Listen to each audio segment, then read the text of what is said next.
Is Mondo the new mafia? Just when I thought I was out, they pulled me back in. Answers to that and more tonight on the recap.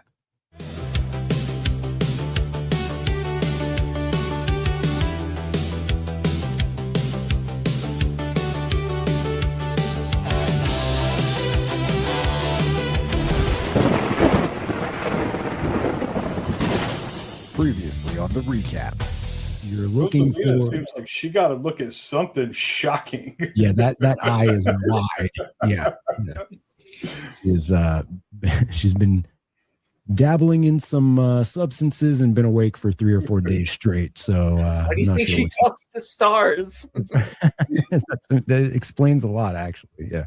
She looks like Luigi sent her.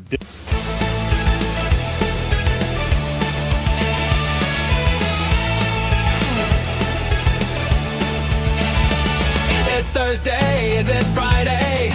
No one seems to know. Welcome to the inconsistent show about the consistent flow of toy news and information. No need to change the station. This is your new weekly show. Welcome to the recap. Welcome to the recap.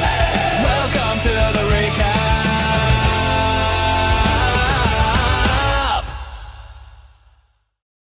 All right, what's going on, everybody? Welcome to the recap. It is Thursday. It is 7:40, even though I told you the show would start at 7:30. Remember last week I said I need to find new and inventive ways to remain inconsistent? Well, it's just one of the little ones, okay? Keep you on your toes. Anyway, thank you for coming by. Of course, this is your inconsistent show about the consistent flow of toy news and information. We're here to recap the last week or so in action figures and toy news and see what's been going on. Of course, I do welcome you here. If you've been here before or if this is your first time, remember, hit that like and subscribe. And if you're feeling up to joining a cult, that's always on the table. Shout out to the cult members now.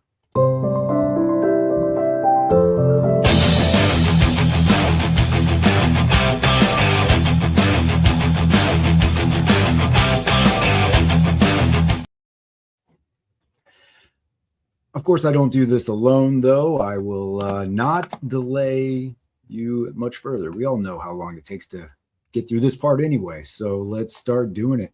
Of course, with me, as most weeks, I do have Yaboysgottoys. So let's bring him up. Welcome to the stage, Alexi.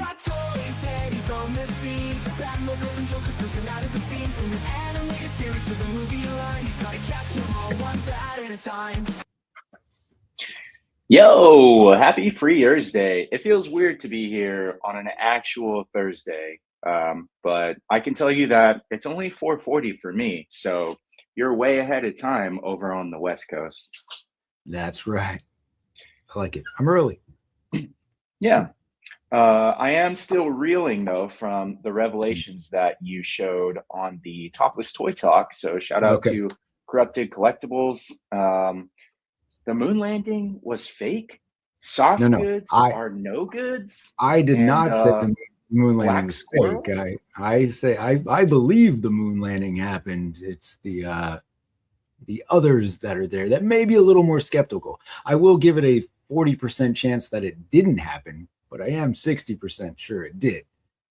Just saying. Gotcha. The black squirrel. No, we do have black squirrels around here, though. That's legit. I'll take a picture. I'll send it to you. That's real. That one's real. And birds. Yeah, I do believe that birds are real and they do exist. So, well, that one's actually true. Birds aren't real. Oh, shout out to Rob. Just checking. And then lastly, since I am a member of the cult, will you be sending out the tax form 1101C ULT in the mail, or do I need to download that? Yeah, so both a downloaded version and a mailed copy will be provided to all cult members. Perfect. As you know, being in a cult is a tax write-off here in the United States of America because it's just how we roll. Speaking of people who spread conspiracies online, how about we bring up Agent Z-Man?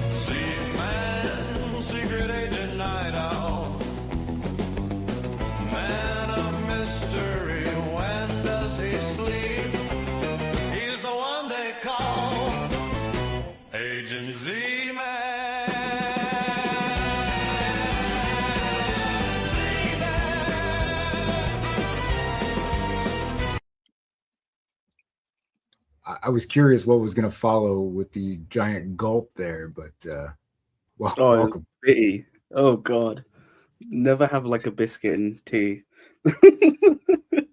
How's it going, everyone? Good evening, Z-Man. Welcome. How you doing? Yeah, not too bad. Yeah, all good. Good.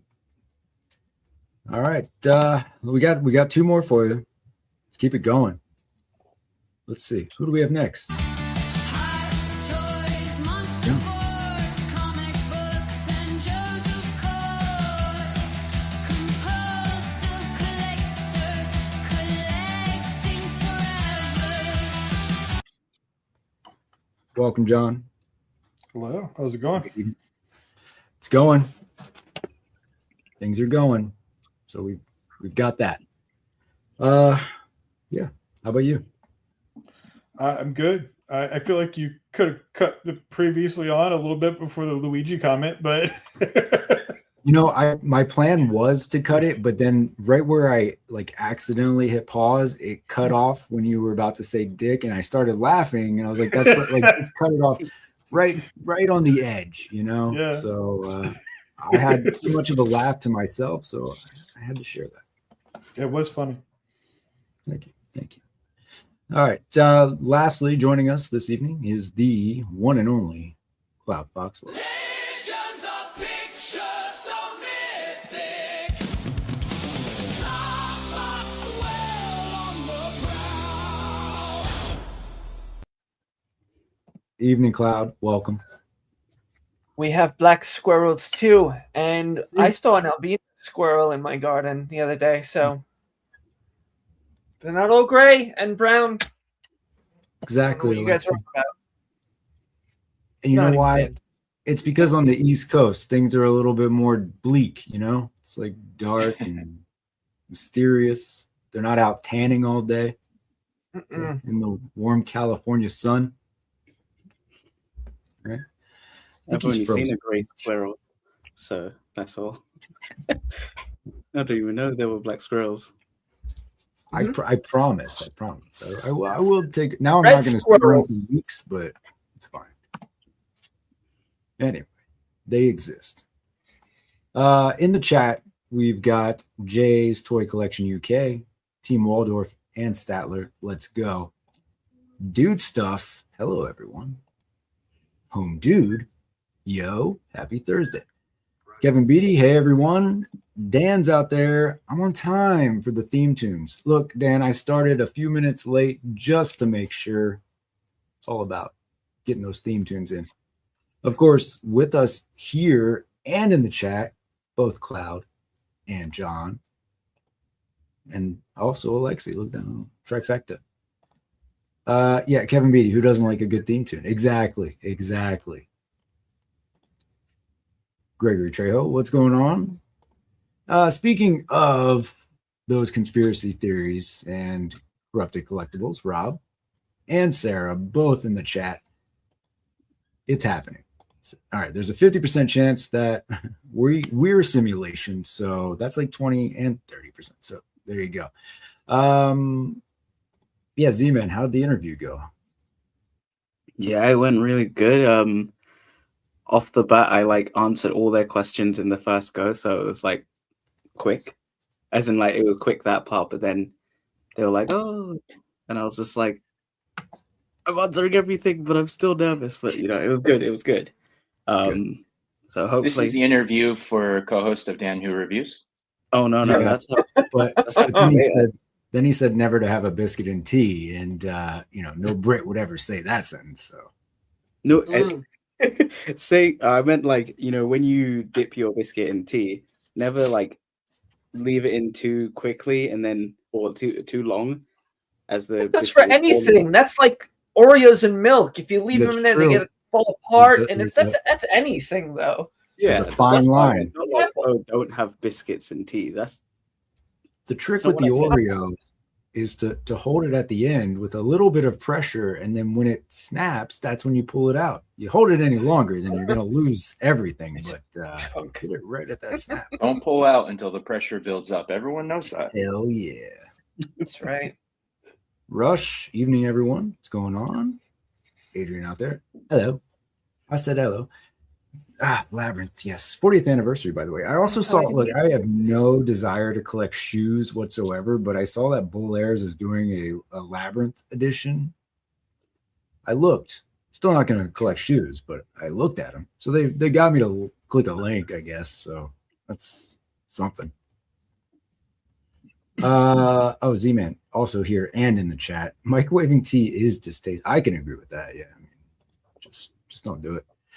Edgy pasta sauce boy. I like it. Yellow, everyone. Nice. And then Justin is out there as well. And of course, speaking of Justin, you know the show, you know the channel. Just Justin collects every Saturday night, collecting Justified at 9 p.m. Eastern Standard Time. And that is a huge caveat with the ish behind that 9 p.m. But yeah, I don't know what you guys are talking about this week, but should be a good show.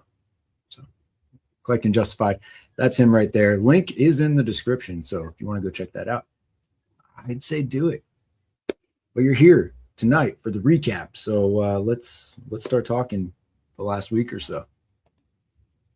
Today, we did have a Marvel Legends pre-order that went up for your comic-inspired Ghost Rider.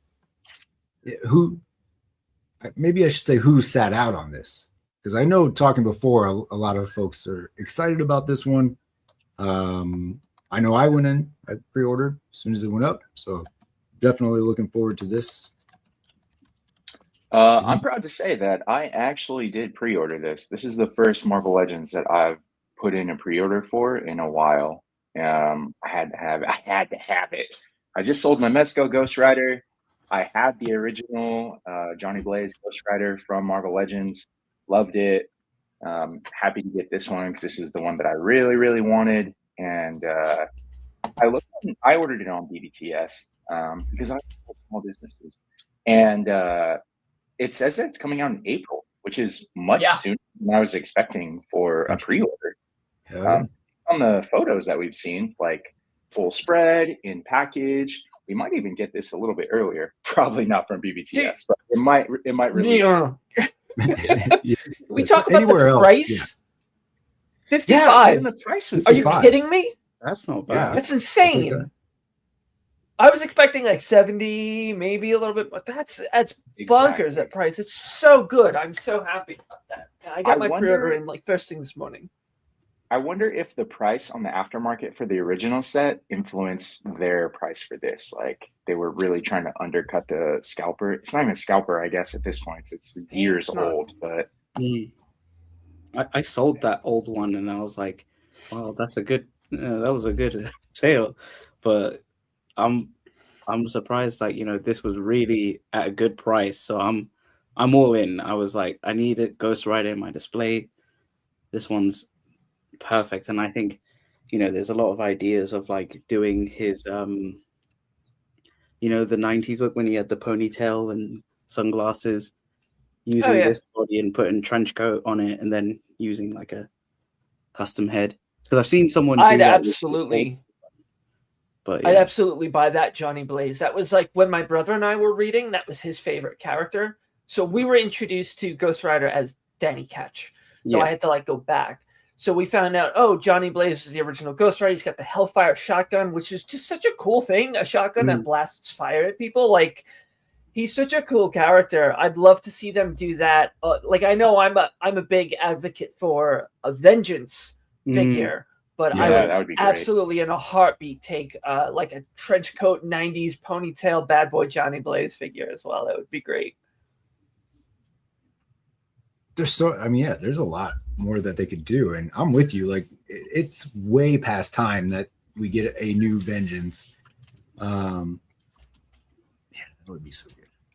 This looks great. I'm excited for this. Yep, that price was nice because I spent too much on a music pre-order. My favorite band announced a new album today, and I can only import it. They're in Germany, so it was like 70 something euros, so like 80 some odd bucks for a vinyl and a CD. So this was a nice palate cleanser, that low price. Very good. Very good. John, did you put a pre-order in for this? No, I don't have any desire for this. I don't like the like solid red bike. It like there's no like visible detail in it, so it just doesn't do anything for me. That's fair. Okay, that's okay. I mean, I'm glad other people who like it are getting something they want, though, and I'm glad I get to save money for other things.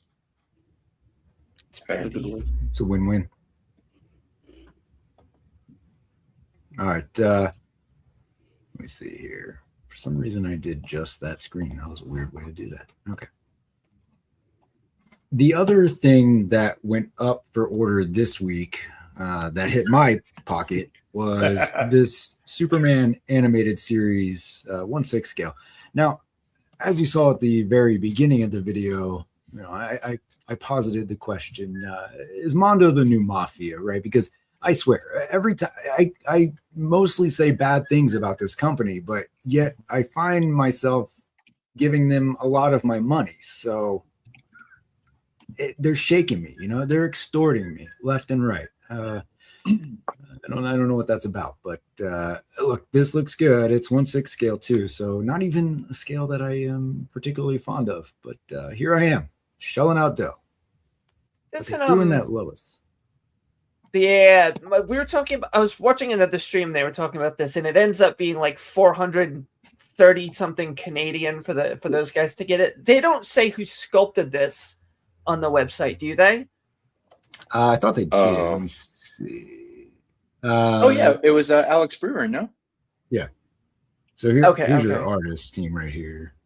Okay, my buddy Thomas does. He does work. I think he does a lot of work for, like, he works for NECA. I think he's done some stuff for Mondo. So I was curious. He was making these as custom figures like years ago. So I was curious if he had a hand in this one. I think I know who you're talking about. Yeah, he did a lot of the Ninja Turtle stuff for NECA. He does the Batman the Animated Series Mondo figures. He did a lot of those. I've known him for like 20 some odd years. Great dude, very, very talented. So I was just curious if you worked on this. I mean, I could always ask him, but I was just curious. I think the back of the box, it didn't look like it, but looks good. Yeah, this looks really cool. I'm not, I don't do 1/6. Kenny's lying. He has a 1/6 Superman, so I don't know why he's in front for the chat. I do now. I'm just saying. It's like, but I didn't mean to start collecting 1/6. Kenny loves 1/6 figures just as much as Dan hates Jada toys. And I thought this was a really cool representation. It's definitely better than the Mcfarlane version of this character. I will say that the flight pose that they have the photo for looks a little off. And that's probably my only gripe. Everything else looks cool. The other maybe nitpick would be that it's so much further along as far as like advanced technology or advanced articulation that it kind of outshines the Batman animated series Mondo. So you could be looking at a reissue of that with some upgrades, but everything they included with this, the Lois holding her, Mitzel Spitlick, like the helmet of fate, like this is all amazing. This is such a great offering. And when they did the tease, that was what I said to look out for, is that the accessories were going to be on point. So really happy to see this, and happy to see Kenny building his 1/6 collection. This was one of the things that came up on my friend's stream, was they were asking if anybody would actually buy a 1/6 scale Lois Lane, and it was an overwhelming like probably not enough at this, especially at this price. So this is a perfect, we know we probably won't ever make this, so here's something, and I think it's great. They'll look good on the shelf, like him in a flying position holding her. That's awesome. The cell shading looks really good. It's not overdone. Not even something I'm interested in, and I'm like, this is nice. This is pretty. It's making me want to watch the cartoon. Yeah, absolutely. Exactly. So I think the mix of Spitlick is my favorite thing about the whole offering. Like that's such a nice accessory to include. Yeah, it's such a fun episode. Oh yeah, great episode, great deep cut from Superman lore, really fun. Yeah. Well, how do you guys feel? I know Kenny feels about no soft goods cape, but what do you guys think about not having Perfection. a soft goods cape? Beautiful. Yeah, Exactly as it should be. Yeah. No notes. Yeah. I think it would have ruined the look of this like clearly animated style. So perfect that they did. Because I was saying, you choose plastic and just give different options. That's why I was like, oh, maybe. So clearly they've done that, and this is perfect. And I think, how you were saying about the Batman being like so off. Is that the original animated series or new Batman animated series? Because if they haven't done new Batman animated series, then this is a kind of like a little tease of like what the articulation could be for that. Because the one from the original 90s. Mondo Batman is the original art, and that was something that Toy Migos kind of postulated, was like, if they do a reissue of Batman, will it be the new Batman Adventures or will it be like another original? I think in the new animation style, Superman had like a little bit more age in his face. So I remember that was for Justice League. He had the like really bad wrinkle lines. But I remember for World's Finest, the crossover episode, Batman had the new Batman animated series. So I can see that them doing that version and then that being a spin-off that they do like Batman, Robin, and any characters who look completely different. If they I really wouldn't want a Joker. I mean, I don't get this, but that Joker design. Ugh. Oh, with the beady eyes. Yeah. Yeah. I also prefer the earlier version of the animated series Batman. I like Batman better in the New Adventures, but I like Batman and Joker both better in Justice League. Oh, the models for both of them in Justice League are my favorites, and for Superman as well. Yeah. I think it all improved when they made the jump to that show. Yeah. As a kid, I didn't really understand why he had like the kind of bags under his eyes, but I totally get it now. Oh yeah. I know there was like a channel, I watch this channel like religiously, but like they go like, oh, it's because Superman was like so tired trying to get like the people's trust back again after the finale of Superman. He was like, oh, I'm so haggard, and he was getting like he was so weak in the first Justice League season, so he was like, oh, I'm getting punched out, and then he was like, oh wait, let me get my wrinkles off, and then after like season 2 he was like, oh, I'm good now. Yeah, so much good. There you go. Yeah, they definitely need to make a new Batman animated series version, because then that will fit. I think it still looks good. Yeah. All right. I wish Mondo would just like do 1/12 of these, or I wouldn't. Yeah, just any company, 1/12 of these with this kind of like this aesthetic. Yeah. I'm sure Mattel will eventually dabble in it, right? It was interesting that Mcfarlane started, early with putting out some animated series stuff, and then just abandoned altogether. But I mean, I could see. How many new figures did Mcfarlane actually tool up though? Not a lot. I think it was only like Maxi Zeus, maybe. And the Cowboy too. Jonah Hex. Jonah Hex, and then of course Grey Ghost. Oh, but Grey Ghost, I don't know, because they did a Grey Ghost back in DC Collectibles. Oh, okay, then probably not him. Yeah. I was gonna say, if that even was like new tooling, or if it was just a design they never produced. Right. Yeah. Actually, very a good possible. point. Yeah. Yeah, because when DC Collectibles was shut down, there was no advance notice of that. It happened very suddenly. Yeah. Mm-hmm. So it's certainly possible.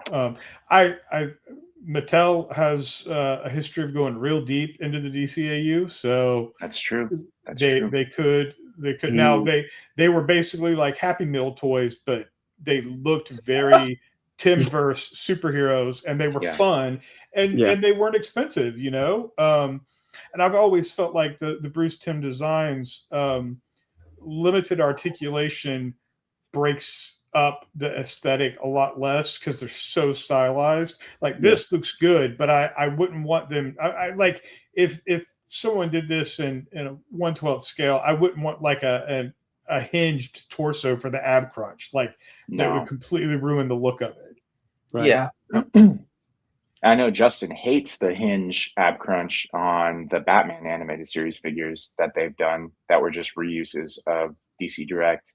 I also like the design change that they've done with the legs and the ankles here with the Mondo Superman, because in the actual like animated style, I feel like his legs and thighs are even thinner than this. Yeah, I think so too. Yeah, it made those figures almost impossible to stand without the actual shitty stand they came with.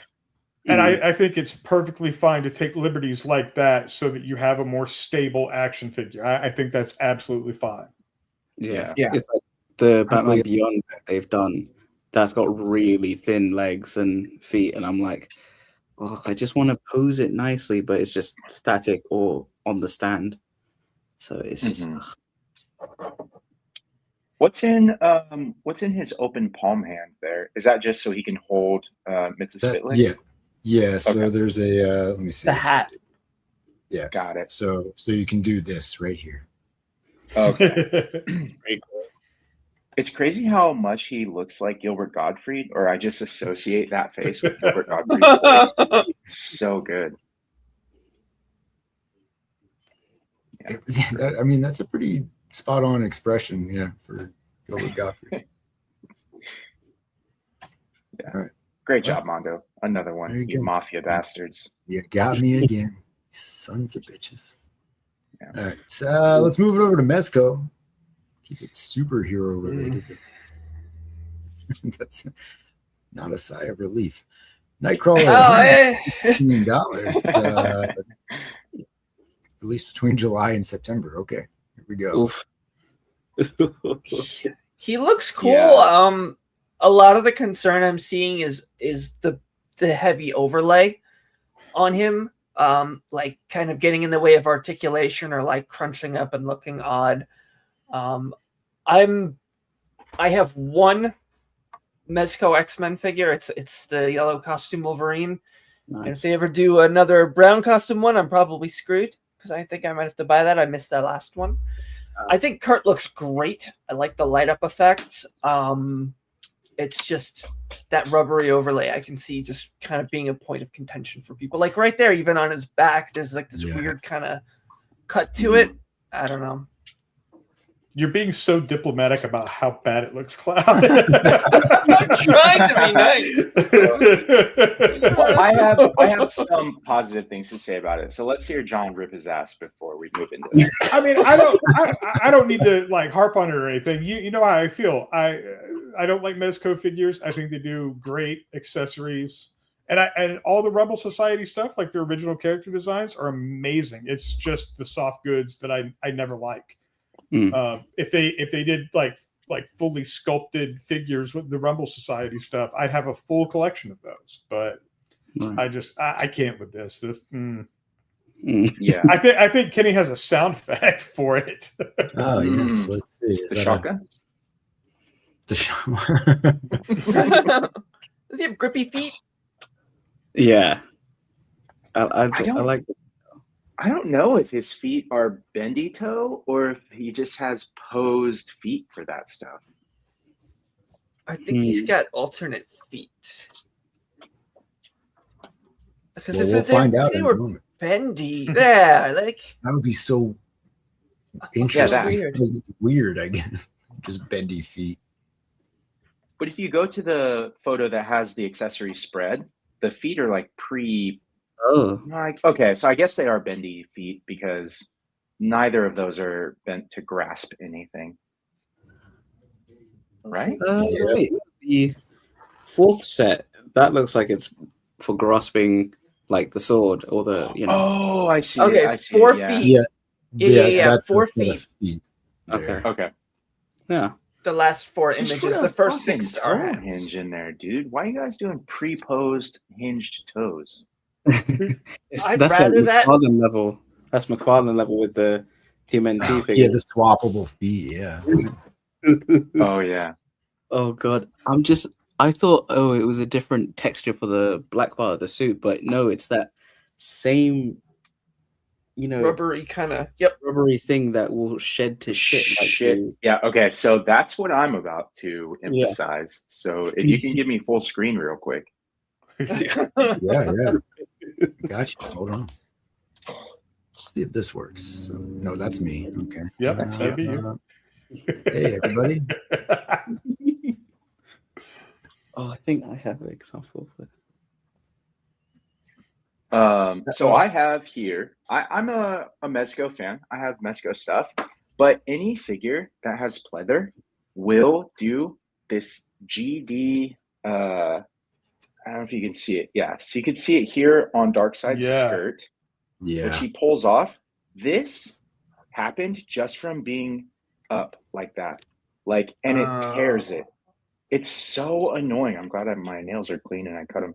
It's so annoying because I just sold Mezco Robin, Damian Wayne, who had a hood that just sat down on his shoulders. And I live in the Bay Area. My climate is temperate, okay? There's no blazing heat or ice cold. It's a mild climate. And every piece of pleather on my Mezco figures does this. And I don't understand why. And it's to the point where I was talking to Prime, who's a huge Prime to the first, shout out, huge Mezco fan. And I was like, I can't do anything Mezco pleather anymore. It just doesn't work. Like if the pleather touches itself, it disintegrates immediately. I don't understand why. So that's like, this is a huge barrier for me with anything like Mezco, even though I have like a couple other, just here in reach, I have a couple other Mezcos that I love. I have the Morbius. I have Constantine. Ooh. Yeah. No See, it's pleather. when they do like suits, like, normal kind of like clothing. And even the Morbius, he looks great.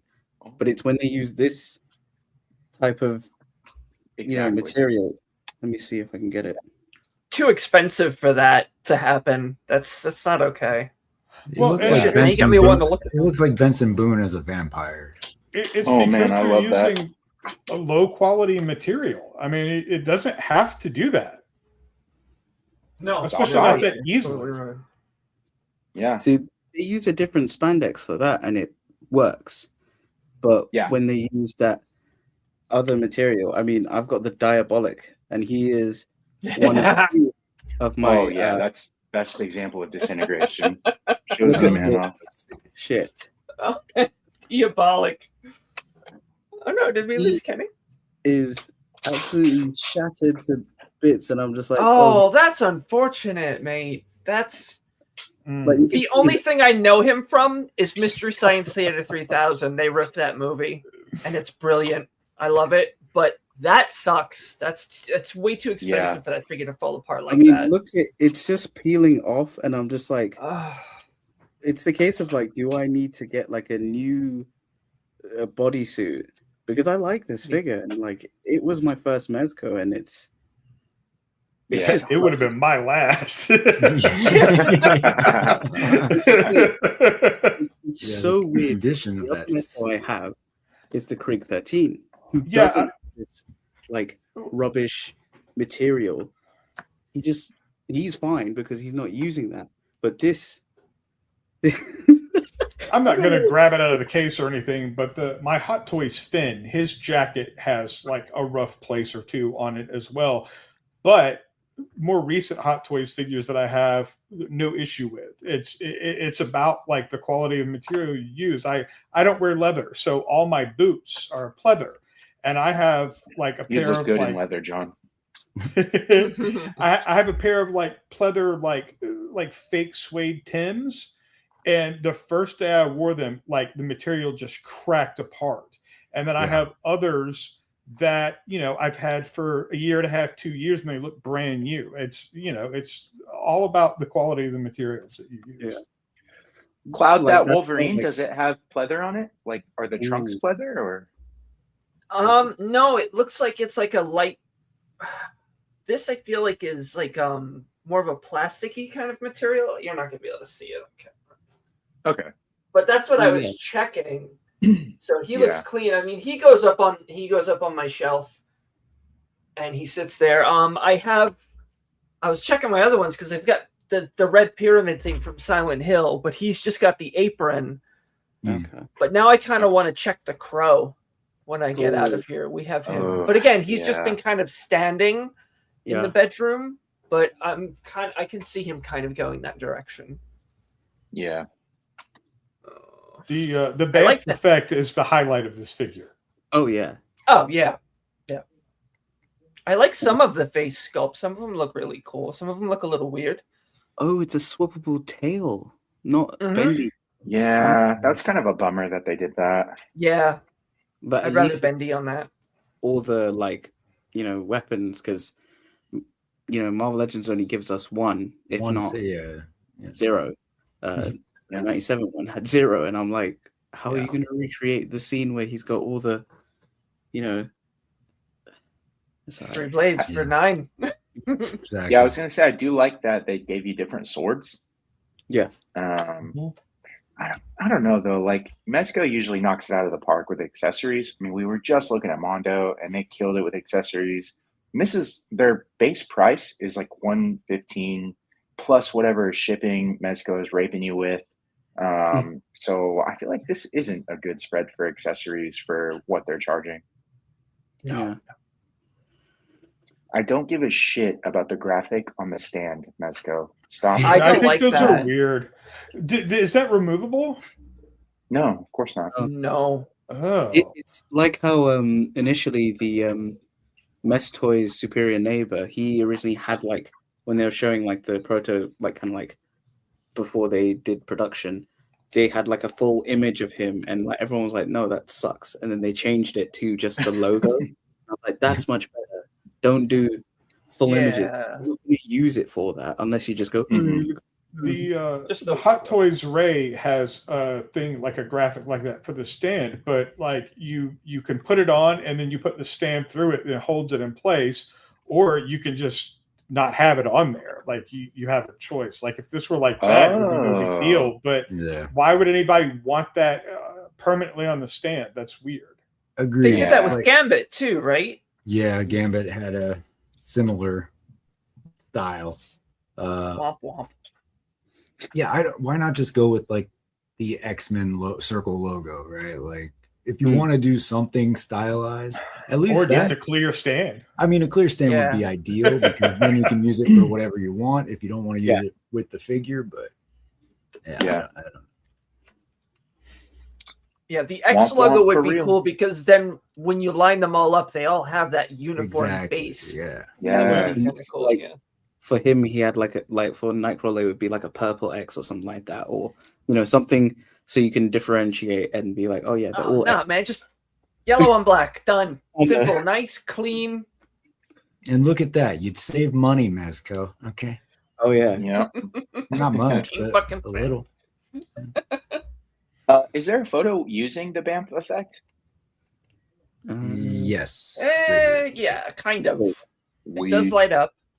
But then they got all this cloud covering, mist. They edited the shit out of it. Oh Yeah. yeah, they do for That's all their just photos, but that's so fine. guilty of that.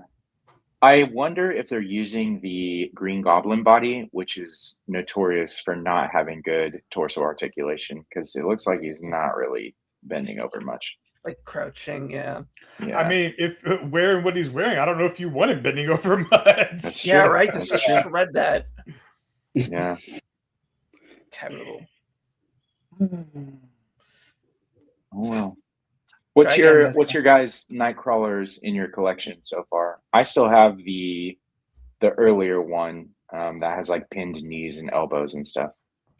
Yeah, that's the one I have. I think that's probably what I have too. That it was from a Build-A-Figure wave, right? Yes. Exactly. Yeah. When Yeah, they yeah. I have that, and then of course, I have the X-Force AOA Universe Nightcrawler. I have And that that's- one too. I Yeah. never got that Yeah. one. I had that, but then I sold it as a complete set of the X-Force, and now I kind of want it just for AOA Nightcrawler. But I'm like, will they give that to us eventually? I'm actually thinking about doing that, Z-Man. What did it sell for, if you don't mind me asking? The complete set of X-Force. Yeah, I think I sold it for about like 180, I think. Right on. Yeah. And then because I sold him both that one, and then it's the same seller, and I sold him the Cable X-Force. And I think that was a bit more just because it was like the whole team. But yeah, it was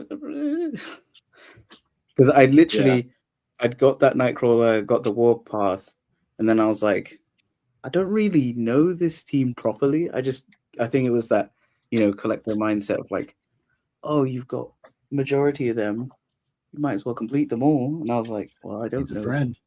It was Kenny's review for me. He reviewed I think Nightcrawler, and I was like, man, I gotta get all of those. Hell yeah. Still waiting on that check though, Hasbro. That's all. Yeah. Yeah. It's cool that he can hold all the swords, and even that the tail can hold it. It would have been nice if it was bendy and not pre-posed. So there's definitely some good stuff, but I don't think he can do this pose that they're even showing in this photo right now. Like, I don't think so. Yeah, that leg looks impossibly posed. Trying to see if I can do it with Diabolic, but I mean, you might get him in that pose, but his pants are going to look like Z-Man's figures pants. Yeah. 100%.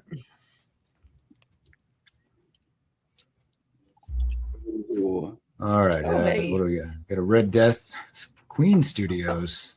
Okay. Is that a new name for LPZZ, or what do we got? Queen is for InArt. InArt. Thank you. Yeah. Thank you. Yeah. Because I remember, it says with the InArt. I remember seeing when they did all the concept art for the Knights, they were just like very play arts Kai looking, like very bombastic. And I was like, that's not for me, but damn, this looks good. Yeah. So this will pre-order tomorrow, $72. That's not bad. Release in the third quarter. I think I gotta grab another beer, Z-Man. So you talk about this for a minute. Yeah. Okay. So, with the LPZZ one, that comes with a base that will interconnect with the others, but it also comes with the unmasked head of Bruce Wayne, and it comes with like the kind of like bat effect, because like when he runs, it's bats but also lightning. This got like, almost it's lightning effects, but not the bats in between them, which I think is missing, because that's how he ran in the comics and also in the video game he was in. But like the effects look like blood. But if you really like very bombastic style Dark Knights, then this is a way to go. And if you have those Mcfarlane ones, sell them. I'll be doing that. But the vanilla pose here, it almost looks like a Block East figure, because the connections at the hips and the shoulders are really narrow. It looks like it's mostly meant to be posed in a dynamic display, and of course it gives you those blood effects for it. You have the comparison photos, Kenny, for LPZZ? I can pull them up. The only thing I was going to say with the comparison photos is that the LPZZ/UPF is a little more, what's the word? It's like a little thicker of a body type. So it kind of looks more like a Mcfarlane, but not. Is there a not bad way to say that? I think this is like what Amazing Yamaguchi would do, kind of like. So it's definitely. Like more very like going in the way of like an artistic view of Red Death, of like, it's nice. Like you can tell this is like metal as fuck, and like very sharp So and everything. fucking metal. That's why it's got the blood effects. Because it's like, Yeah. shit, it's gonna be the ow kind of thing. Whereas the LPZZ / whatever it's called, that's more like comic look, or that like it's more closer to what it looks like in the comic. So yeah, I'm like a Redditor. Don't fucking tell anybody. But on the action figure subreddit, they posted like a comparison, and I was like, I think the in art has more colors that pop, and I think the articulation is a little bit better. Whereas the LPZZ, the torso doesn't look like it moves very well because it looks like it just has like a stiff stomach area. And then the LPZZ also uses that damn thong, like crotch style for articulation. But I got roasted in the comments, and that's what everyone said. Same as you, Z-Man. They were like, but the LPZZ looks like it's right off of the page, blah, blah. And I was like, well, that page sucked. You should kill yourself. Hashtag more Yeah. Fucking Reddit. The bat effects and the lightning, I've never seen that before. That was really cool, actually. Yeah, I'm looking at this. I thought it came with the bat effect, the LPZZ one, but it doesn't. It's just I thought we just saw it. Yeah. In one of the pictures, I thought they had it, because otherwise, how would I know what the hell you guys are talking about? I don't know who any of this stuff is. I think one of those pictures Kenny went through. I think it's in art. It just has like a bat shape in that blood lightning effect. It might have been like they're adding a new. No, what about the one on the right side of the screen? If you could scroll back through those. Am I like losing my shit? I swear to God, I just saw that because I thought I saw it too, and then I'm like, wait a minute. It's not right there. Look at that. Wow. Wait, that's awesome. That's in art. Oh. Yeah. That looks really cool. Well, so don't tell Reddit that.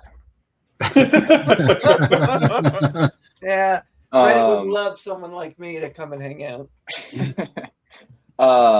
Yeah, I just so if you didn't catch the last recap, where I was using a potato for Wi-Fi and I was in a really loud room, InArt and LPZZ are kind of switching designers right now, and not as like an organizational trade. Like designers for their figures are literally leaving one company. They're basically poaching each other's designers. So we're getting a lot of weird changes with height of figures and designs. So the other thing that I didn't really like about the InArt is that it scales out to about 6.77 inches, and that might as well be a Mcfarlane for me. So that was a big hindrance, which is going to make me pass on this, which sucks because, like Z-Man said, when they first revealed these, they looked so good, but I mean, it's just too big. And then on the right of the screen here, you can see the thong articulation for the LPZZ, and I absolutely hate don't that. like that. Yeah. I'm like, don't make me like. I'm like, I'm gonna sell the McFarlane ones, but I'm like, which one do I choose now? So that's.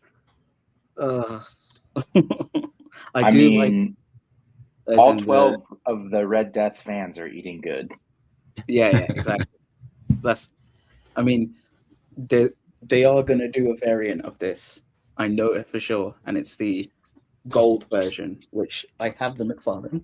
Let me just. Oh yeah, that. Why would you admit that? The night, like Dark Knight's metal. That's the only like line from Mcfarlane that I fully collected.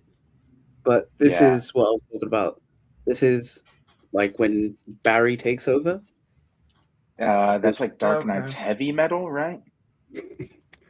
Oh god. Yeah, there's one problem with this figure. He kind of has McFarlane? Yeah, it's McFarlane. No, that's the problem. He has gold plastic syndrome. I don't know if you can see that way. Let me see. His socket has broke. Oh shit.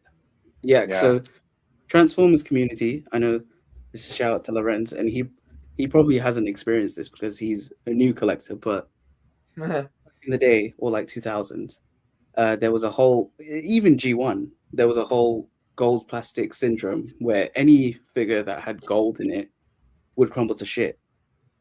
So apparently Mcfarlane used that for its sockets. So that's frustrating. Suck it. Toddy boy cutting corners. Say it ain't so. Not good at something. I mean, it's a variant. Hide it. Who cares? Yeah. Overall, I mean, you know, if you like either of these, then go for it. Support the company because they're both small Chinese companies. But I'm gonna have to pass probably, unless it comes out and it happens to be like crazy good, which I doubt. I've never read any of the metal stuff, and looking at the designs, I never would read any of the metal stuff. So I'm happy to see these things come and go and save me money. So it's always good to not want to buy something. Yeah, exactly. After it, when you're reading metal, Dark Knight's metal, after like the second Batman variant of this, you're like, oh, I know where this is going. So it's not. It's I would recommend Krakoa era over Dark Knight's metal era. No, they did like a soundtrack to that DC metal, and Gunship actually has a really good track on it. So that's one thing I know about the heavy metal stuff. Nice. Although it's great. A great McFarlane build. And I don't think any other company. Well, I mean, there probably will be another company who does it. Yeah, that is. Yeah, you're right, Z-Man. That is the only place. Spoiler alert for Dark Knight's Metal. The Batman Who Laughs becomes this big bad that Z-Man is showing off, and that is the only place to get this a figure representation of this character. Yeah. For now, I had to get all the bunch of like shitty speedsters that have that like weird designs, but hey. Yeah. At least sometimes you got to do what you got to do, you know. All right. Should we find Alexi's comment and him getting blasted? It is in that post, but I don't want to give away my Reddit name because I'm into some freaky shit on there. Whoa, here we go. Ooh. All right, let's talk some Joe. We got Cobra Law Royal Guard. People are excited. I'm Michael excited. put this in the chat earlier. I was excited to see it. I know he's been waiting a long time for these. Cloud, you as well. Well, yeah. This looks cool. This looks really good. I haven't gone. I didn't buy any of the Cobra Law stuff, so I will stay away from it. But I'm happy for anybody who's looking for this because this looks really cool. So what's more of this? I have no clue. So I mean, This is just watch Zavala from G.I. Joe, the animated movie. Like, yeah, watch the Joe movie. I mean, it's good anyway. But they are a race of like serpent people. Like, so Cobra Commander's not actually like in charge. Like, there's people behind the scenes and stuff. But they're really interesting. These little guys, like, they've got troops that can fly. They've got ground troops. I think there was one more that Michael wanted to see, but I feel like after this and then Globulus, like my Cobra Law display would be complete because we got Pythona, and I never thought anybody would do her. It's a lot more complete than it was in the 80s because they never did Pythona. So correct. Yep. I think only the Collectors Club had done one previously.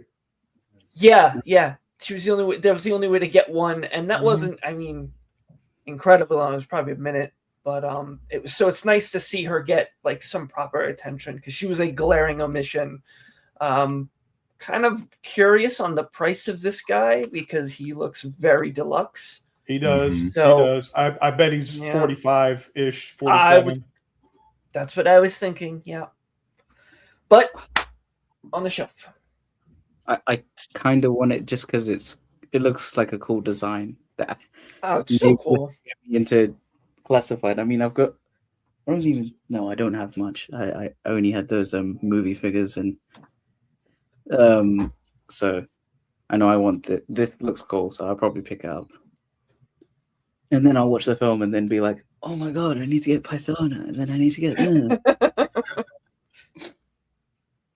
I mean, I've started watching. Well, Cloud knows that I've started watching. What do you call it? Samurai Troopers. Is it Samurai Troopers? Yeah. Ronin Warriors in the West. Yeah. Yeah. And I'm like, oh, I want figures of those. Oh, those will set you back, mate. If I just go for the new design, there are model kits for that, so that works for me. Yeah, I don't have any interest in the Cobra Law stuff. I haven't picked up any of those. That's not my version of G.I. Joe. I grew up with the comics. But this, like as he is in the package, like without a mask on, doesn't even look specifically Cobra Law to me. Like they've taken some liberties with the color palette and I may get that just to have like with all the like sci-fi figures I've got, because he would just look like a cool alien with some armor on. Yeah. Yeah. Definitely see that. Alexi, is this what gets you to start building out a huge G.I. Joe display? This will not get me to build out a G.I. Joe display. If there's any Destiny players in the chat, tell me this doesn't look like Commander Zavala, who is one of the biggest NPCs like in the game. That's what this reminds me of, and it makes me sad that the game is so shit and dead now, and we didn't get any good figures from it. Yeah, that's unfortunate.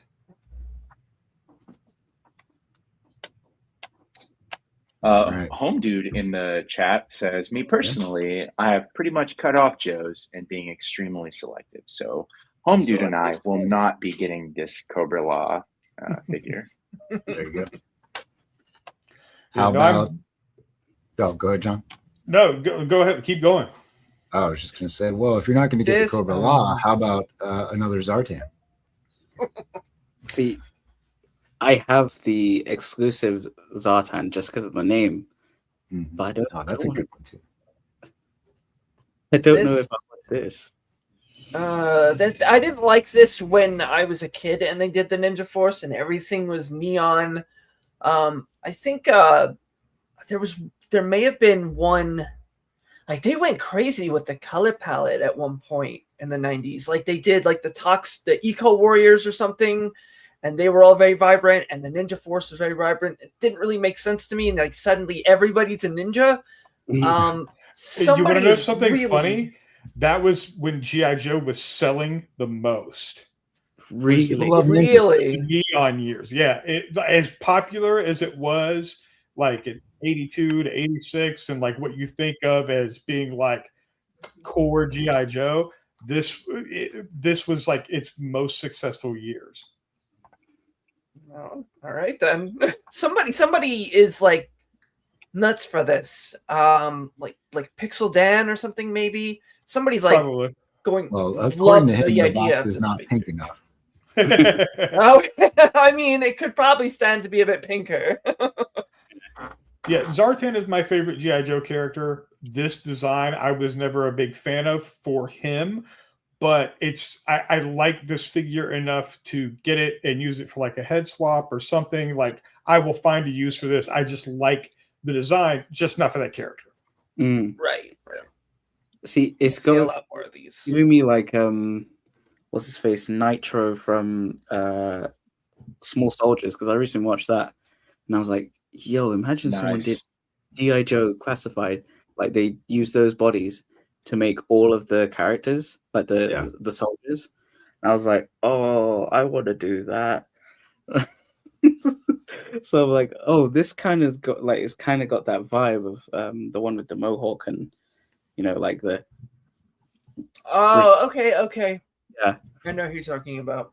But obviously, it's like the face and the design. So it's obviously like you're just gonna have to like dismantle it and then do a makeshift kind of thing, but it looks cool. It's got good accessories, but yeah, I don't know. The best part about this figure getting made is there is like zero limit on to what they will pull into Classified. Like they will touch everything, and there are some odd characters that I would love to see remade. There's characters from the comics. Like there was a female version of Big Boa in one of the comics. Like this gives me hope that any of that stuff is possible if they're going in like kind of every direction. So that's why I like seeing this, is it just kind of tells me like, oh, you know, that really odd character you liked, they'll probably get to that one.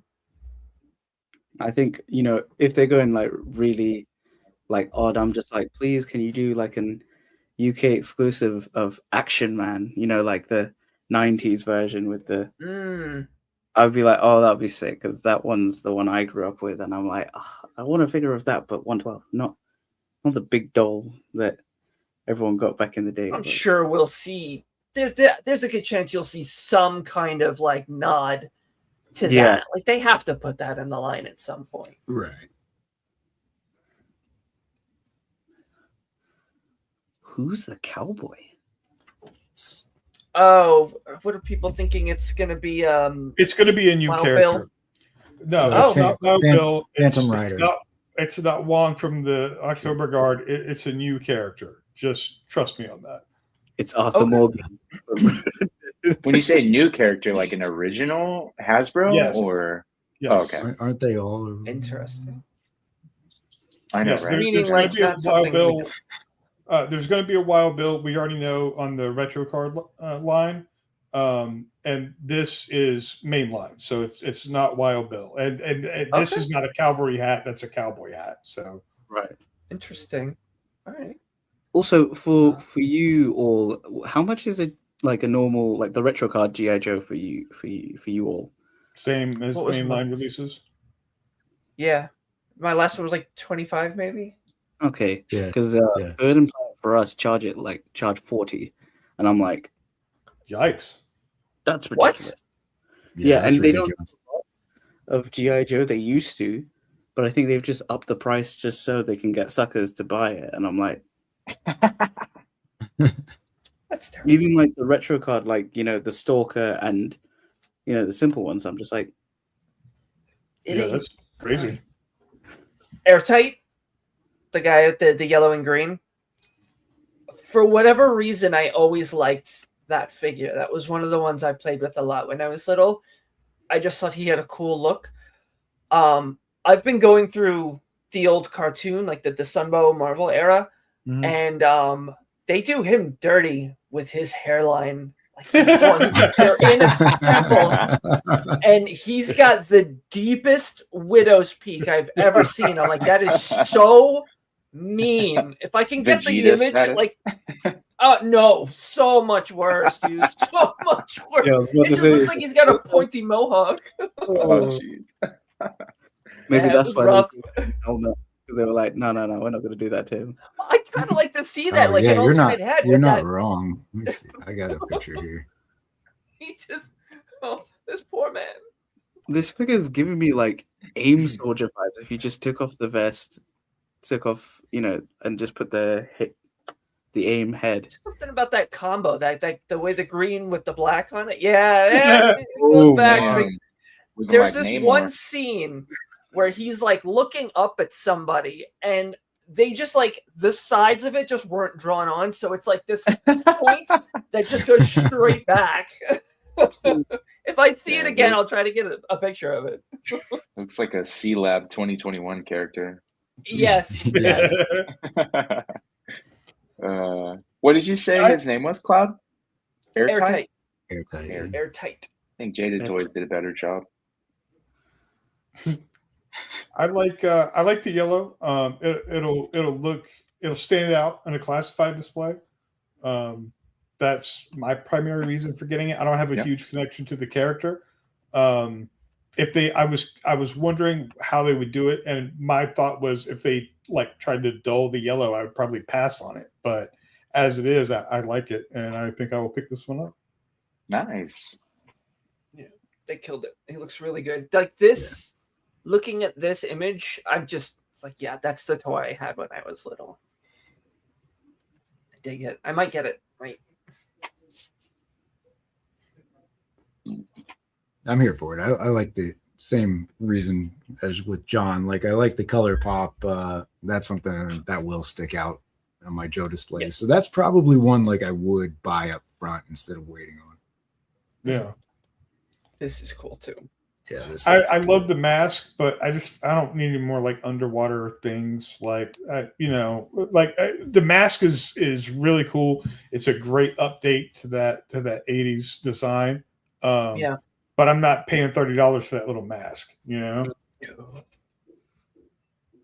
I'm glad they gave him his manta ray. Yes. Yeah. The main face, not the helmet, but the main face looks like a kind of like more combat ninja. Oh. Yeah, I can see that. Good night, Dan. Good night, Later, Dan. Dan. We'll make sure to provide you with some workday entertainment.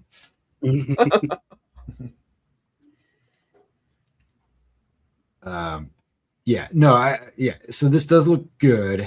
A lot of underwater characters for sure, and I have no place for that. But the bathtub. Fingers. Okay, well, touche. Fill up the tub.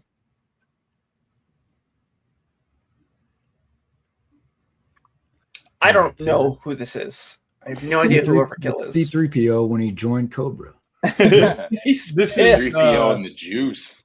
This is their like classified up take on the V1 Overkill figure. It looks okay. I don't. This is one that I would probably get if the price dropped, but I don't have enough of an attachment to it to get it for $30. I feel like it would be great as, making a custom, not getting it for the character, but getting it as like a cool robot. That's the only thing I would want it for, but then there's a lot of work involved because of the way the chest looks. So, which is why I wouldn't pay $30 for it. If it were a little more like generic robot looking on the chest, I would probably be like, yeah, give me like 3 of them. But and I'm curious to see how the chest opens up and like what's under there and everything. Because I don't know if you can zoom in on an Instagram, but there's hinges on the chest there. Oh, interesting. Oh, okay. It's gonna do the. Yeah, it's not gonna work. Oh, it zooms the text. Thanks. Oh God, Awesome. So helpful. I really Exactly want what to we read that wanted. stuff. Yeah. Dicks. So is this like a bat or is this an actual human character? It's been a long time. I think it's a cyborg. Okay. Maybe he's got meat under there. It could also be the worst villain in G.I. Joe history. So. Oh, okay. Yeah, that highlighter green or highlighter yellow, whatever you want to call it, it seems out of place. It does, and I like the bright neon colors, but with the gold, it doesn't work for me at all. Yeah.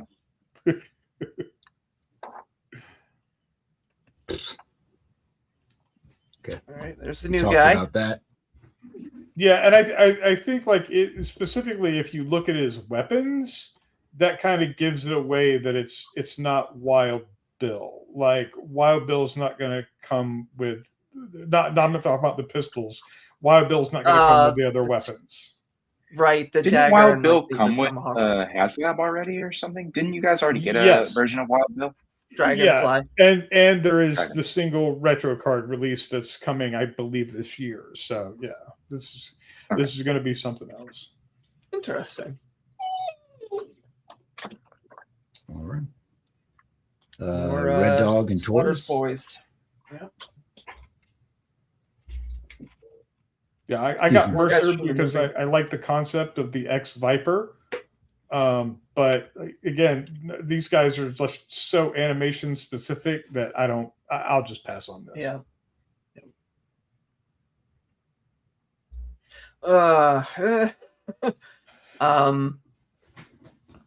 I'm definitely gonna have to buy this and sell off the chameleon. No space You for won't it, have but any problem doing that. So many people I just want one figured or as the other. much. Yep. I just want her. I very, very lightly remember this character. There's also There's also a guy that kind of looks similar with the black and the green in his hair. She just looks cool as shit. Like I'd put her with my I've got my badass team of ladies in their truck. Like I've got some GI Joes in there. I've got some Action Force in there. She would join them. She looks really cool. No other connection to the character, but I like a neat design. So She's I'll awesome. probably be picking that up. This was my most wanted character in Classified left at this point. Like this was very number one, top of the list. And I absolutely love what they did with it. I really liked that that era of Devil's Due comics when they had the G.I. Joe license. Even though it's all been kind of obliterated from canon now, I still really like it. The new masked head that she comes with is amazing. Like this is great. I'm gonna get 2, and I'll be happy to do something with the 2 chameleons too. So she looks cool. I like this. Oh, Looking at pictures of the old figures now. What's the dude's name that I'm thinking about? are you talking about? I don't know about green in the hair, but there was a character who had pulled back dreads named Burnout. Was it no? Is this him? Thunder. The only Thunder I know from G.I. Joe is one of the vehicle drivers. Yeah, I don't think he had green hair. Thrasher. Okay, yeah. Thrasher. Okay. Green in his hair. Yeah. And Thrasher he's got will come with the Thunder Machine. The belly shirt. Yep, with the football pad looking thing. Yeah. Okay. Yeah, he'll come with the Thunder Machine when that eventually happens, which may end up being the HasLab this year. Who knows? I love me some Dreadnoks. Some good stuff. All right. Probably not what everybody's excited about, but I think C-Man might be into something here. All right. What am I looking at here? SH Figure Arts, Dragon Ball, Super Saiyan, Son Goku. Here you go, Dan. I know you're trying to go to sleep, but here's a Goku. And it actually is again this time. I think that's 2 weeks in a row. That's 2 weeks in a row. Yeah. Didn't we see a Dragon Ball pop-up store in 2026? So don't worry if you're looking for this in the US, I guess, or be worried. I don't know. Here, so various locations. Is this what we looked at last week? I can't tell. I'm with Dan. They're all Goku to me. It must be because his pants are still exploding. So I just assume his pants are always exploding. I don't know. Like Lorenz? Exactly. Yeah. I think this is the same one as last week. So it's obviously the explanation of it's Super Saiyan, how the manga showed like the white hair instead of yellow and that stuff. So yeah. Look at that. We just acknowledged. We just did. For you. Happy Black History Month. Okay. Lorenz, I'm assuming that's not the exciting acknowledgement that you wanted, but apparently that's what I got for you. Okay, we looked at this. Why are we looking at it again? All right, it's there. I don't know. Anyway, okay. Android 13. Yeah, so this is from a movie, the Transformers, Dragon Ball Z Super Android movie. So it just had a bunch of different androids, and then he is the fusion, as it says. I think everyone wants this figure, and a lot of the new releases of the characters, like the Super Saiyan Goku, Cell game, and the others, kind of fit with him. So this is great, but obviously I think this is premium Bandai, so it's going to be a pretty penny and probably not a lot of accessories. But hey, it's a big boy, so if we're getting him, that means we're probably going to get the other androids. So that's probably a good sign. Did you say that they had a Joe with dreadlocks and they named him Burnout? Correct. I just wanted to circle back to acknowledge that. So Android, Andrew's a co-host of mine. You can see him not this week on Collecting Justified, but sometimes he's out of the basement. Android 13 is from a film, an animated film from Dragon Ball. He appears in the manga. He does not appear in the regular anime. And it's a little wibbly wobbly, timey wimey because they incorporate time travel. Anytime you do time travel or multiverse, it always gets really messed up when you try to actually put it into practice.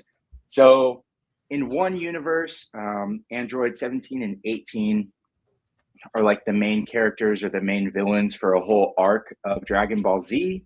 In the film, there's an earlier Android 13, that if you haven't caught on, they're numbered by the creator, Dr. Giro. And so Android 13 is an earlier version that Goku, Vegeta, and Future Trunks fight. And then in one of his forms, he powers up and he absorbs the microchips from Android 17 and 18, if I recall.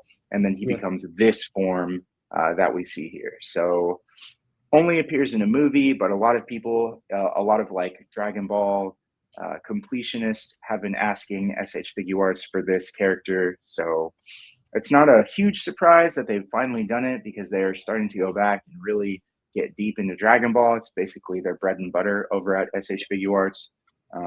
Here you can see Super Saiyan Vegeta fighting him. So this was a pretty cool reveal.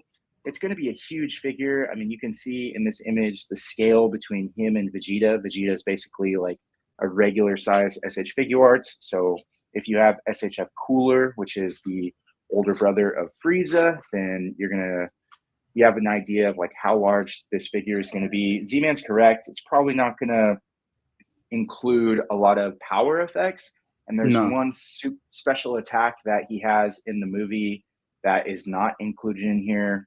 That's kind of the drawback of SHF, is they don't really include power effects for any of their franchises, which is unfortunate, but it's a cool pickup. I wanted to include it because I am a Dragon Ball enthusiast, but I don't collect a lot of Dragon Ball, except for I'm getting that Goku that you guys showed a little bit ago. But looks cool, nice beefy figure. I'm always down for like a beefy monster figure on the shelf. And this is like a classic Dragon Ball movie, like animated movie. So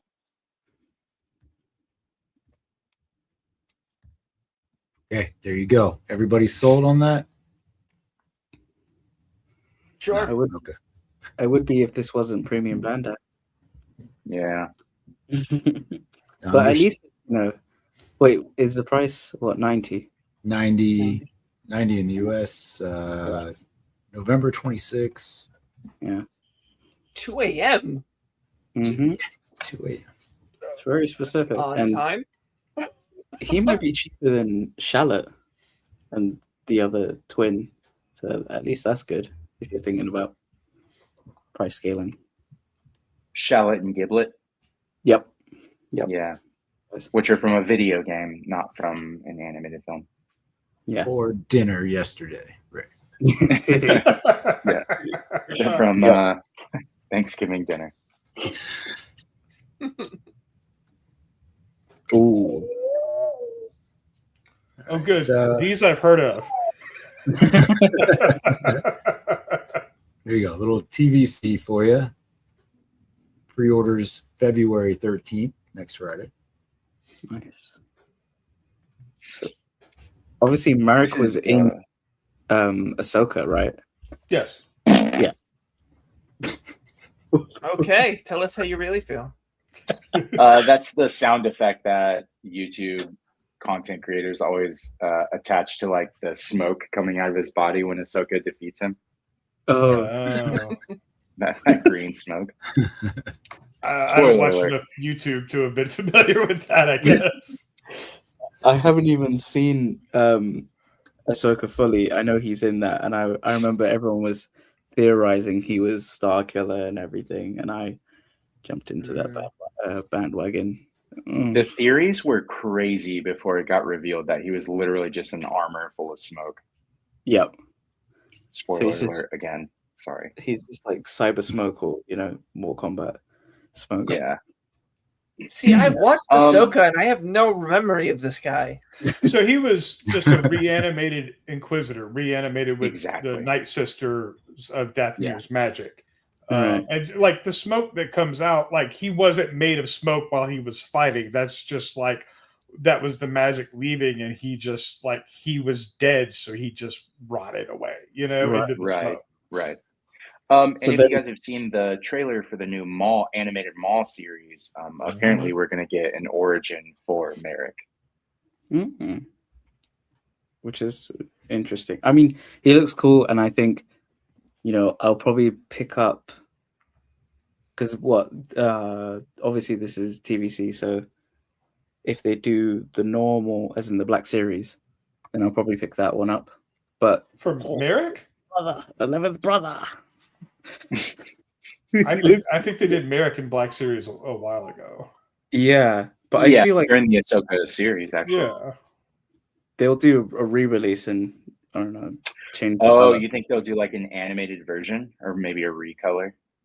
Yeah, recolor, because this looks all black, and from memory, the Marek of the Black Series had like kind of like reddish, kind of like rust, because obviously he did, but this is of him as fully alive, I guess, kind of look. Yeah.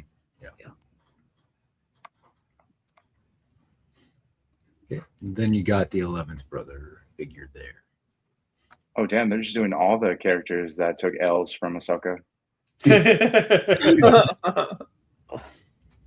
I love the Inquisitors. They just look so fun. But I'm also like, this looks very, Lord Starkiller-esque, and also Raven.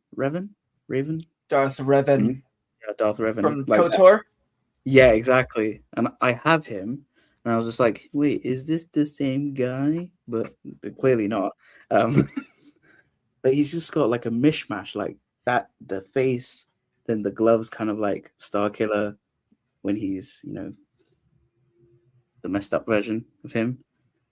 But it's cool to see that I think I really want to see the Fallen Order / Jedi Survivor. I can't remember if it was the second sister or the big one. Is that Ninth Sister? Yeah. Like, I would like if they did a deluxe and then gave you both options of like with both hands, and then the other one with like the robotic little kind of crab hand that she has in Jedi Survivor. That would be sick.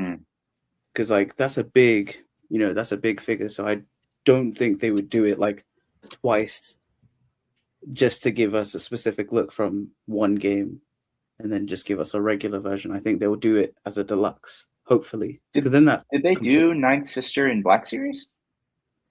No. Oh, okay. I've got all of them, and because like she stands out as a big figure. So I think they should do that. It's like how the Stormtrooper squad. I always forget that the Scar Squadron. There you go.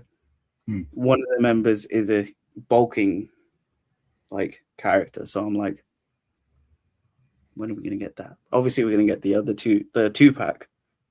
So then it's like they're slowly, eventually, just like making sure they get enough tooling for that big boy. So, do you collect any vintage collection, Z-Man? Are you a TVC guy? I used to when I was young, but kind of stopped. I think Kurt's the only TVC guy I know. Yeah, I think so. Yeah, I love seeing his cantina. It's so cool. Yeah, but I just can't do that scale. Oh, look! Speaking of, well, here you go. How about this one then? Black Series, Starkiller and Scar Squadron. Maybe just talked about moments ago, but here we go. 2-pack. I'll take over for this one. The Starkiller, Darth Starkiller, or Lord Starkiller, was the one that I was looking forward to. I really like the design. It's from the video game. I know you guys, a couple weeks ago, you were covering this. So it's from The Force Unleashed, and then it also has a sequel game, Force Unleashed 2, pretty creative name. This is basically the main character, and the game was fun in that it had a couple different endings depending on the choices that you made. When you fought Vader. So in this character's ending, he decides to kill Vader, but then the Emperor defeats him anyway, and then you just become like you replace Vader essentially. So you become an apprentice to the Emperor, and then the rest of the game you get to continue hunting down the main characters in the original trilogy universe, which includes Luke Skywalker. You fight him, you defeat him, Leia, Chewie, Han, basically the core crew of the OT. It's the figure itself is cool. You can definitely tell that there's some reuse from Darth Vader, which makes sense because in universe you're replacing Darth Vader. The shoulders I was a little concerned about the shoulders because the pads look like it would hinder articulation, but in some of the images you can see that the shoulder pad rotates with the arm. And also the soft goods, what would you call that? A skirt or tunic? So like it's a wired soft goods skirt / tunic, which is cool. Obviously, they've been incorporating some of that stuff. You saw that with the Star Wars Visions Ronin that we got as the exclusive, and then in the colored release, you got that his skirt or his robe as like molded plastic. Here you get the wired, so maybe that means we'll get another release of molded plastic. And then, of course, it comes with like 6 different lightsabers or 6 different hilts. And then, of course, red because he's a Sith Lord and a couple different hands, which is nice. And usually you don't get the hand swap with Star Wars Black Series. The thing that kind of stung was that the price point for this figure is like $43. Oof. Yeah.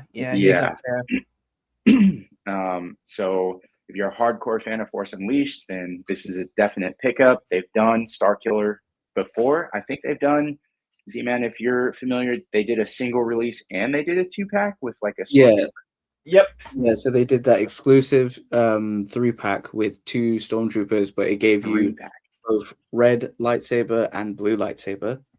And then the single release was just and also that came with 2 different Cloud has it. Oh. Yeah. Is that the Black Series one, Cloud? Yeah. Yep. Nice. And is that the single pack or is that the 3-pack? Just the one. Okay. I loved that game, and I Yeah. saw the 3-pack and was like, no way. So when they did the single release, I grabbed him. Just looks cool on the shelf. Yeah. Force Unleashed, that was the only game when that game was like in production, that was your only opportunity to play as a Force user. This is before Battlefront. This is before the Cal Kestis game, Jedi Survivor, or Fallen Order. Yeah, so at the time, this was like the only game you had to play as a Force user. Of course, you had like Pod Racer back in the day, and then like a Starship Fighter game as well. But Force Unleashed was really fun, and it definitely paved the way for Jedi Survivor and Fallen Order. So again, like if you're a hardcore fan, I guess we'll let Cloud take it over. Are you gonna pick this up? Oh hell no! That's way too expensive. Yeah, no, really high. Yeah, I considered it. Yes, he looks really cool, and I would put him right up there next to his main look. But oh god, like you're getting into Mythic Legions territory, and it's a far cry from Mythic Legions quality. Right. So that priced me right the hell out. Yeah. Is this an exclusive, or will this be hitting stores? I think it's an exclusive from what I remember. It's kind of just been everywhere. I mean, I've seen it all over. Okay. Well, no, Pulse exclusive. That's no. This one is Starkiller is going to be on Entertainment Earth, Big Bad Toy Store. So okay. It'll be in many places. The Scar Squadron is a Pulse exclusive. Right. Well, that makes sense. It's just 2.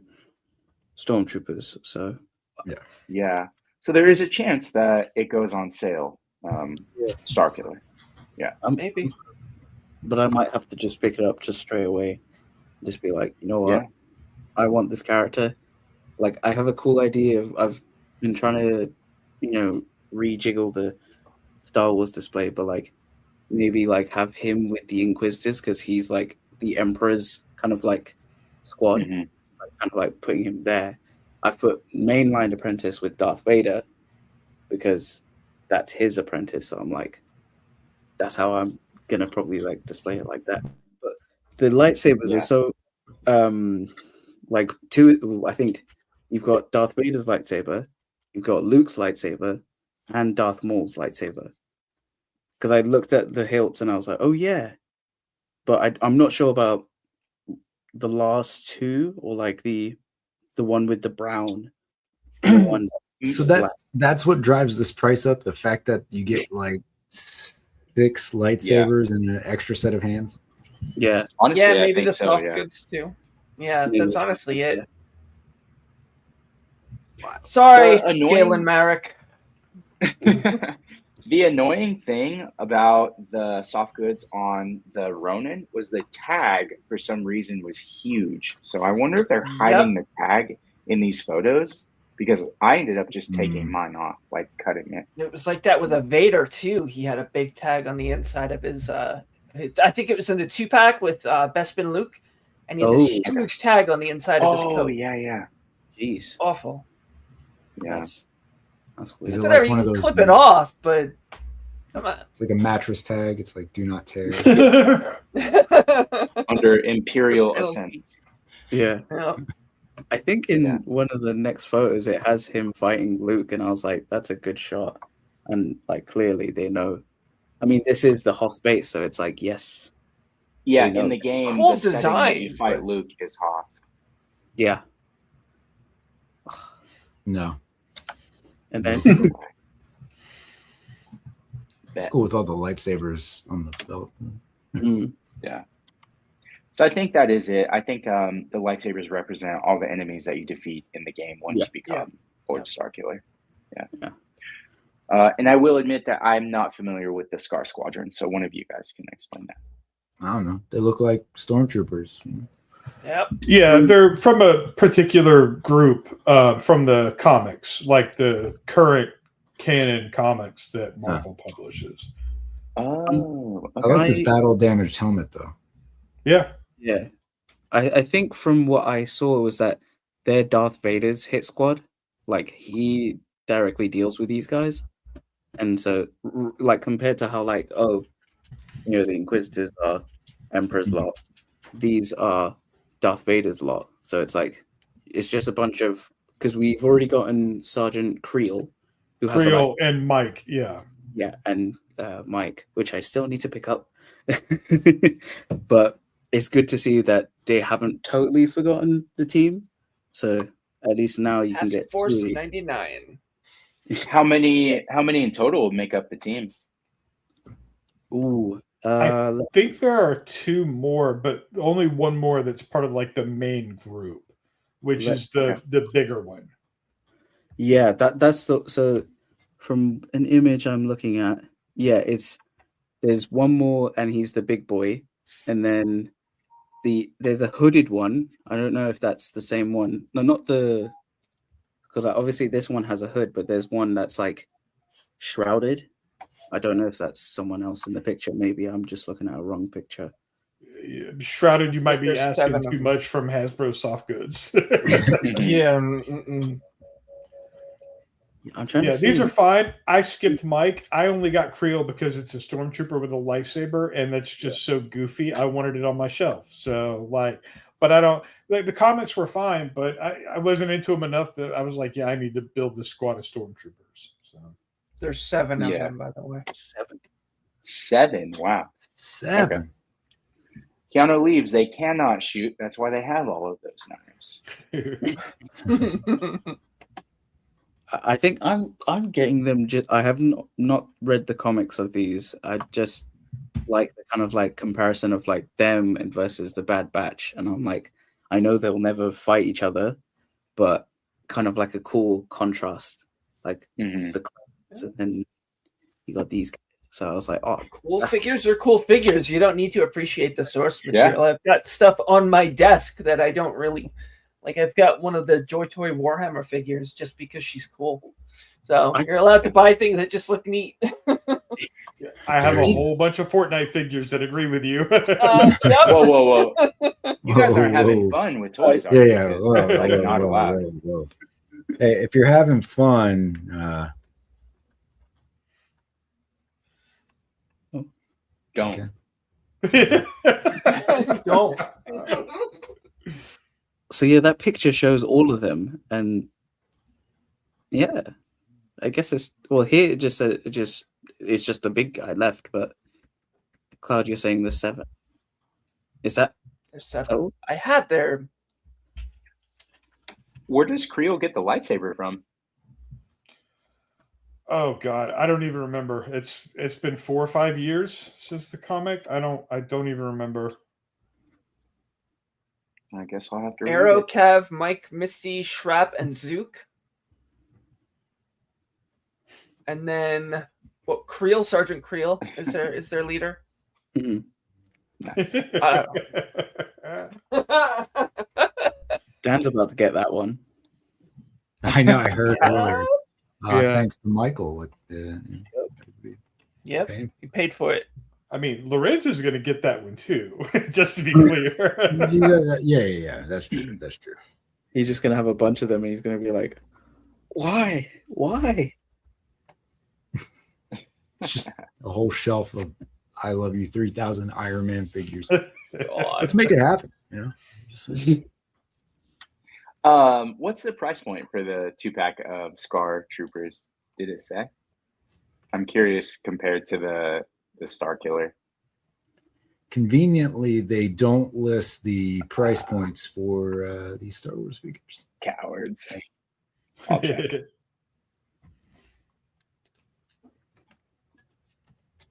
All right. Well,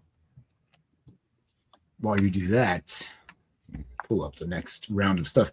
Of course, if you guys have anything, send it to me. But does anybody have any pickups that they'd like to show off? Anything you got that stuck out this week?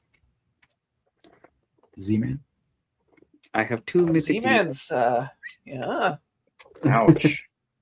So it is. Well, Cloud will help me with the names.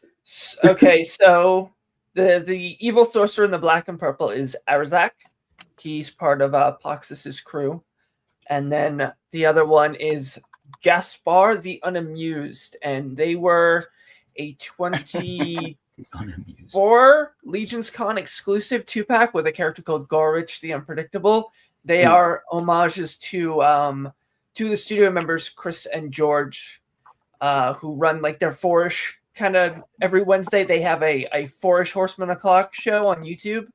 And there's a running joke that like George hates fun, so it's Gaspar just likes amusements, and then Gorich the Unpredictable was Chris is a maniac, and I love him. And he has like his character came with a bunch of different heads, so he's got the D13 ability to change to like 13 kind of different looks, and D13 is the company he's doing that has the biblical adventure figures. Right. So it's like a little nod to that. That Gaspar figure is fantastic. It's got the newer barbarian body underneath it. So believe it is like the hinged neck, but it's got the added range of motion. He's got like the wraps and stuff on him. So he's a good sense of like where their bear bodies are going. I don't remember what the exclusive parts were. I think there were some dwarf parts that were exclusive, but I would recommend. Let me go grab Gorich if you want to. Here. And then that was the other thing I got. That's it. Kitty Cat Warrior. Nice. Savage Crucible. Yep. Dungeon set. How much was it over there? Obviously, And did you get it over there, or did you have to get it from the US? I got it from the Savage Crucible website. So I think in total it was like $65. With the so- international shipping and everything?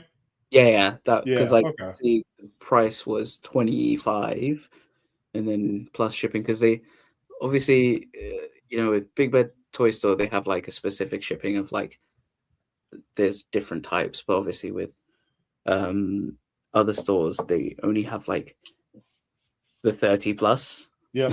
one, so it's like I kind of wanted to get like a bunch of stuff, but I was like I'll just get this will be fun, and then maybe Is later that the dungeon? Yeah. Okay, I'm considering that. it looks awesome, and I think it'll be great for photography, and as well as Yeah. When you don't have to pay an additional $40 to get it sent to you, Cloud, it's an excellent value. Yeah, I mean that's the big thing is I'm trying to keep up with my photography, so things like that for even just like partial dios. I have a friend actually in Germany who is going to create like a diorama for me, and he's been sending me little pictures of like lit torches and things like that. Unbelievable that he's going to ship this from Germany to me, but he's on Instagram as Pickle D Creates. Okay, awesome stuff, and I cannot wait to start shooting with that. But Z-Man, Gorich. Yes, I did see I bought two so I could make the Kitty Warrior because I love these fucking cats. Like I was using the head, so like the head comes with like the normal character. He comes with like 3 different heads. So it's the head and the tail, and I was trying to find body parts that I had to create a custom, and nothing looked good with him but these colors, the greens and the oranges. So I bought a second one so I can make the little kitty cat warrior. He's got like the Asian kind of like opera kind of face paint on. Yeah, he's a lot of fun. But that's the secondary part to Gaspar the Unamused. Yeah. So I are a lot of fun. Look at Gaspar and I was like, oh, I could do some like karate like poses of him, just like, and I know there's like hand accessory packs, so I'm just like probably have to pick that up and just full out. It's kind of a jester. It's like a little elf. I know exactly what you're talking about. It's in the packaging. It came with Father Christmas. Yeah. It's just like a little painted elf. They did one with Father Christmas. They did the repaint. And then with Gaspar, the reason he has it is because George likes like little figures. Like he's got his own like toy production line. They do like little figurines. He a collector too. So exactly. So the thing is, like, he's this monk, but his weakness is like he likes these cool little toys and stuff. So they threw one in there for him. It's definitely gonna go with my Santa. So. What was Cloud? The other one that you were showing off? It looked like it had antlers. Were those like as wings? Yeah, Gorich. That they're part of his part helmet. of the head. Got it. Oh, nice. Yeah, he's really cool, and it's I specifically got them because, like, I know the guys, and I have them sign. I think I at least got Chris to sign my box, but he's one of my favorite people. He's such a cool dude. It was awesome, and for them to keep it a secret that they were getting tribute figures when they worked there was insane. That they had no idea that these figures were being made by them until Jeremy announced, like, these are the names. And they did it live on one of their streams. So it was like, I had to. It was, I think, my second Legions Con, 2024. They came in a 2-pack. And they had some extra parts, but they always do single releases. So the stuff from 25 will be hitting, I think, around April is the in-stock sale. So, like, all the Gladiator figures and then the Crossroads figures are going to be available in a couple months. Should Dan start naming Who Crew members after us? I think right? Come on. I get people asking me when my tribute figure is coming, and I laugh. There's so many more people. Because you got featured on a box though this year. Yeah, 2025, right? The admins. So the admins were on. It was shown to me as the when they did the Build-A-Figure thing. You got packaging, and it was shown to me on the back of that. But then we realized we're on the Legacies figures, we're on the Crossroads figures, we were on Koi, and we were on Mouse King. So I'm very curious to see if that's just it going forward, that they kind of thank us, because there's a new wave. You're saying we? Any day. How many is we?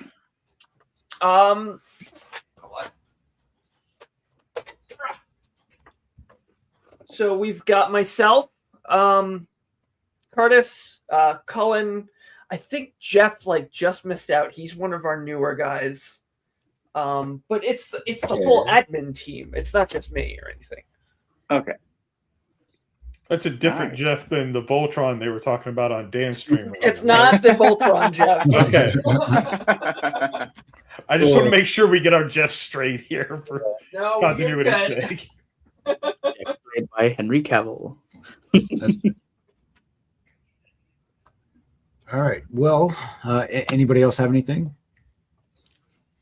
The only thing I got this week, I can't get to it right now, so you'll have to describe it to us. I mean, it's a vehicle.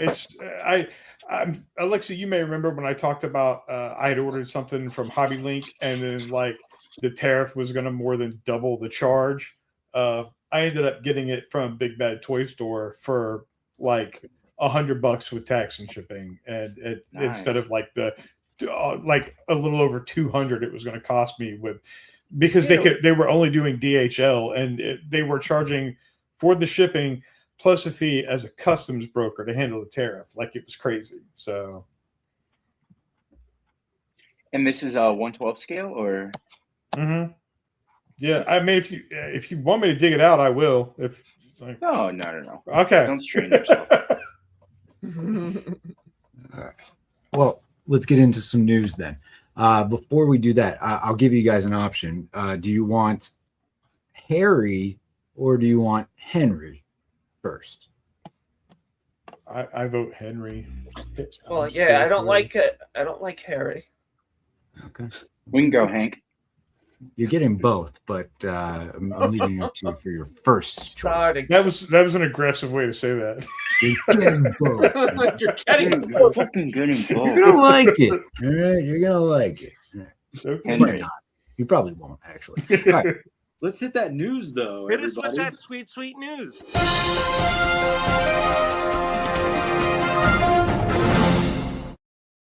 All right, since you asked for Henry first, Hasbro did land the Voltron in conjunction with Amazon's MGM Studios. Henry will be playing in this Voltron movie. I'm going to be honest, I don't know anything about Voltron, but people like it, and you're going to like it now too. Okay, so what do we got going on here? Anybody? Fans? I mean, I watched Voltron casually in the 80s. I think it was on USA Network or something like that. That sounds right. Something like that, yeah. But I wasn't like, oh, Voltron's on, I need to see this episode. And then the one that they had on Netflix was way better. But it's been years, and honestly, it wasn't that memorable. So I don't have any attachment to Voltron. I don't care one way or the other. And I don't think people who collect figures in the scale we do are going to get something that they're going to be real impressed with anyway. No. I disagree with John. Episode 247 was probably a turning point in my childhood. No, yeah, it's hard, man. There was a lot of animated series from, based on Japanese properties that they kind of bastardized for America. Apparently it's too violent for UK. Sorry, Z, man. Good thing you're American now. Those deal with it. They couldn't deal with working as a team to defeat a greater evil. Voltron was fun, but I wouldn't say that it was anything like, oh my God, your childhood isn't complete if you didn't see Voltron. That being said, I'm curious to see what Hasbro does with it, but at the same time, based on the other property that we may be discussing that they're picking up, I'm not super eager to see what they're releasing. It was fun if you were there for the moment, but I don't think it's something that holds up if you go back and you're like, wow, I can't believe I missed this. This is not Masters of the Universe. Like this did not have that entertainment value, that staying power. I loved Voltron, but again, like I have memory of it, and I did like the DreamWorks series substantially. It is a lot better. When I was a little kid, it was like cool lion robots, and they turned into a big monster. Like, and that was really it. There's nothing really standout above it. The DreamWorks series tried to kind of delve a little bit deeper into lore and story, which I appreciated. But it's it's been this way for a few years now. It's all about nostalgia, and they're going to go back to old things, and they're going to take cartoons and make them into live action. And they're like, oh, well, they're doing Masters of the Universe. What can we do? Voltron, nobody's going to catch. Oh, now I get it. That's a good point, Cloud. That's a really good point. It's nostalgia. Mattel's doing Masters, so what should we do? Well played. Yeah. I will say that it was popular enough that Rick and Morty did a whole episode towards it when it was still good. When Rick and Morty was still good. I mean, weren't they like ferrets or something? Yeah. Oh, everyone should attack him individually before we combine to attack him. I don't think the Masters of the Universe movie is going to do super well at the box office. This, which is apparently, as far as I know, this is direct to streaming, which will probably save some embarrassment of not having to show box office numbers, because I feel like modern audiences are going to be like, what the fuck do you mean there's 5 robot lions that turn into a big robot guy? Like, what are you talking about? Yeah. It's the live action aspect of it really like raises my eyebrow. I don't understand why. I don't just like, do new things. Yeah. I like if you wanted to do something, I would have been like do kind of like CG and have like voice acting, and then the Voltron. But I mean, it's going to be mostly CG anyway. Yeah, exactly. But I mean, if you're going to spend the money to take a chance on something original instead of D-list nostalgia bait. Like what? It's just. I mean, to be fair. They've talked about a Thundercats film for how many years, and it's on and it's off and it's on, and like I feel like even that would probably get a bit more attention than Voltron. Like Voltron was way back in the day. Like some kids had Voltron and some kids did not know what the hell you were talking about. Yeah. Like, my only exposure to Voltron is Jobby the Hong, where he reviewed. Yeah, exactly. Not bad.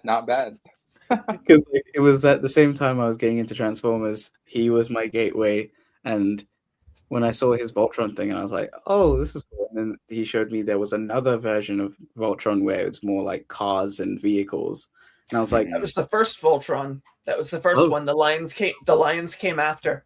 Yeah, the Lion Voltron is the most recognizable and most popular in the US, but there's like 3 different things. Yeah, I don't even remember what the original is called. Check out Secret Galaxy. Dan Larson does a really good retrospective on all of these properties, whether it's Macross or Robotech or Voltron.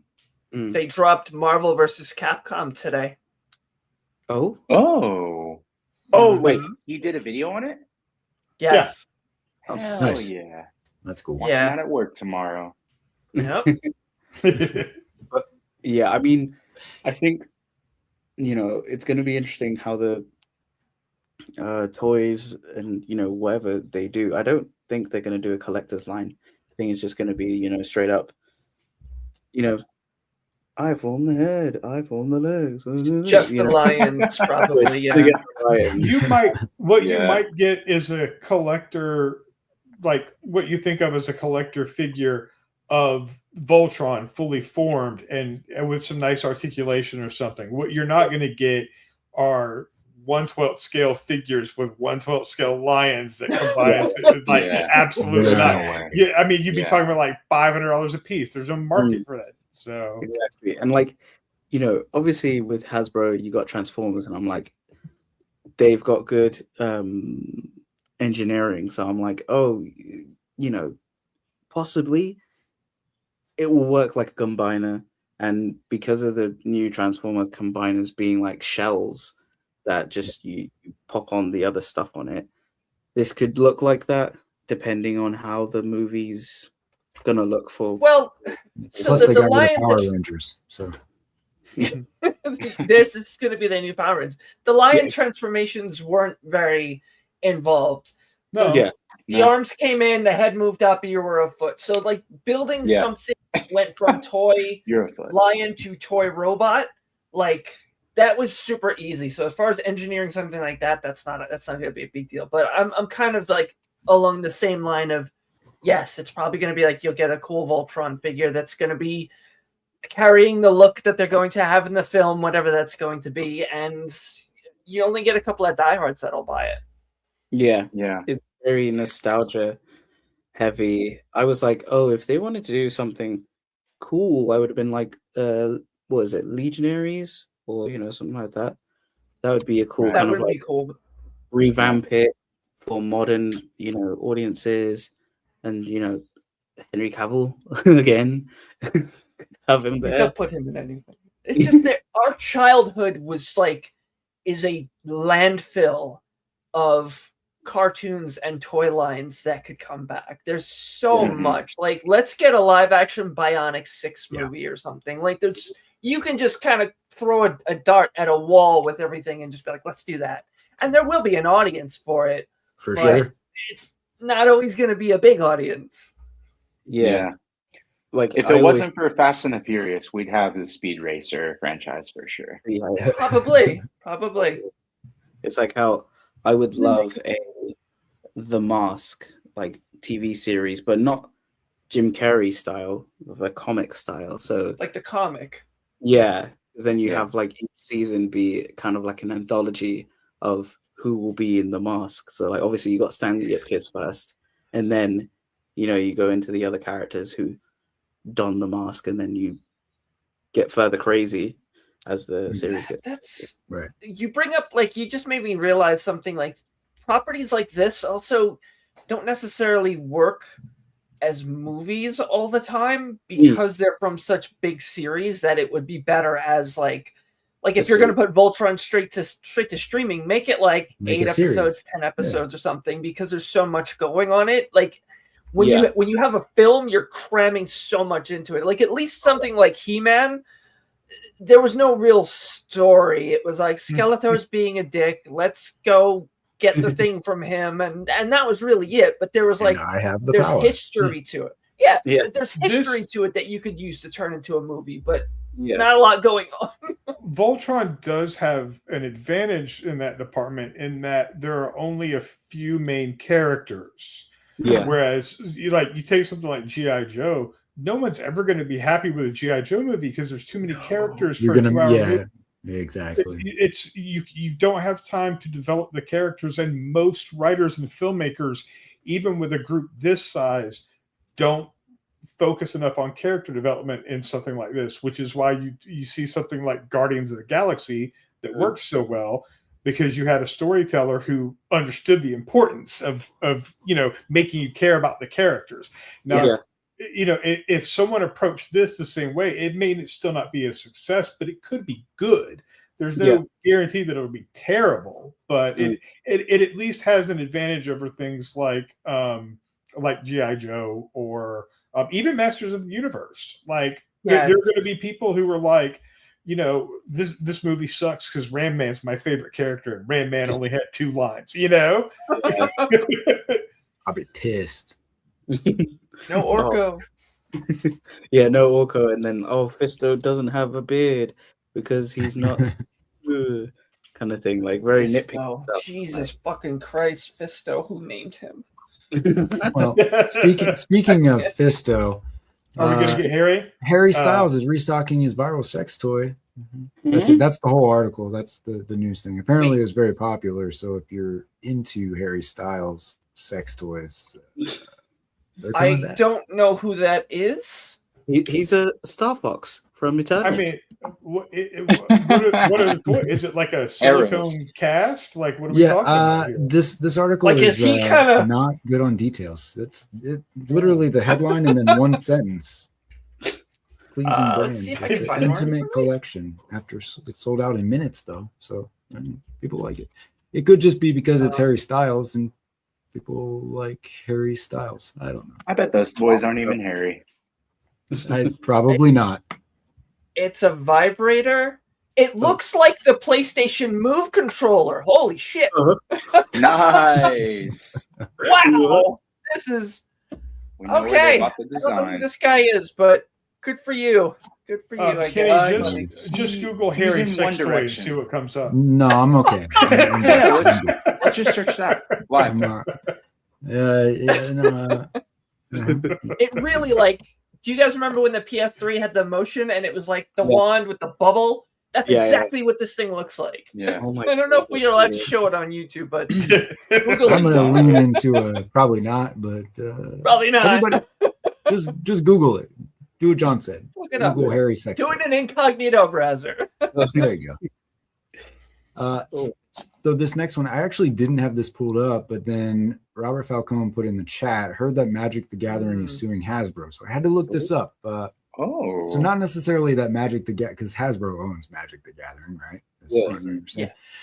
But Hasbro shareholders are suing Hasbro because they're making too many Magic the Gathering cards. So could this be the end of these Marvel Legends combination? Hopefully, I would be okay with them stopping that. I mean, they're about to announce like the second wave of them, but second wave could be the final wave. That'd be fine. Yeah. I'm curious about the number of shareholders and the number of shares those shareholders own who launched this lawsuit, because it sounds like disgruntled gamers who bought some Hasbro shares because they're like, my cards aren't worth anything. That's what it sounds like. I bet. To be fair, I did find this on PC Gamer section of Yahoo finding it, so you might be onto something. Like there are some people in the comments on like an Instagram post that I could see buying a share of Hasbro so they could sue and be like, for like reusing parts in Marvel Legends or something. Hell yeah, that's what I'm gonna start doing. I think as far as YouTube content creators go, or like in the community, I think Sunny, the Sunny channel, I'm pretty sure he owns stock in Hasbro, so you should reach out to him for comment. Yeah. Do you give a shit about the card values? What, do you have a comment? Get in on the lawsuit.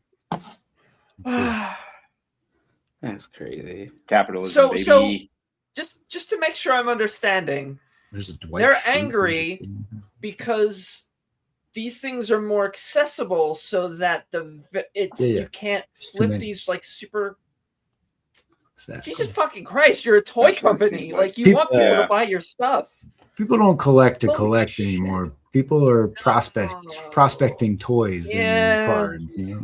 Also, the long-term value is never shareholder mindset. Shareholder mindset is this dollars quarter now or cut jobs. Did you show growth this quarter? No, you're fine. Like that's why this stands out to me is like just some weirdos. But yeah, I thought that was interesting. But yeah, I'm with you. I imagine this is a small group of shareholders that this is not going anywhere, and Hasbro is just going to double down. Your product. Stop it.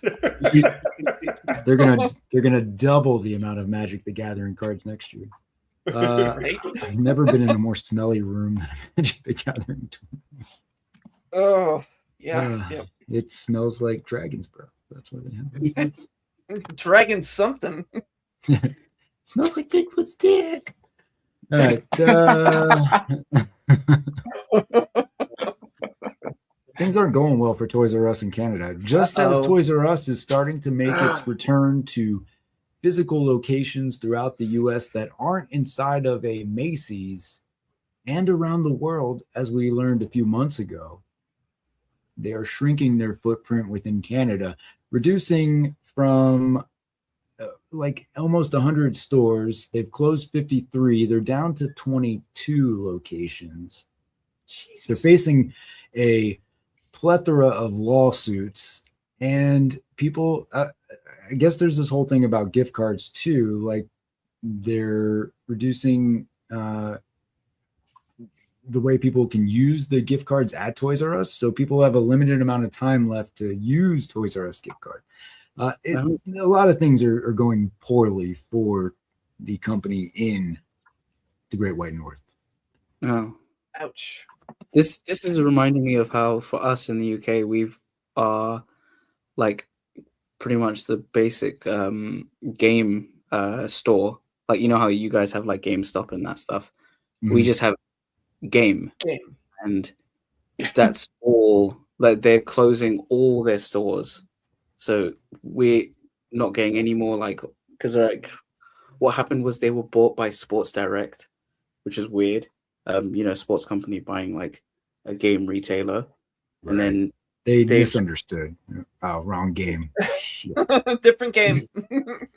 It's like literally you go like one that I frequent is like in a big Sports Direct, and you literally go downstairs in like this little corner, and there's game, and it's just like you got Legos, and then you got the games, but it's not as how it used to be. So it's like I think they're now just like, you know what, fuck it, let's just close all of them.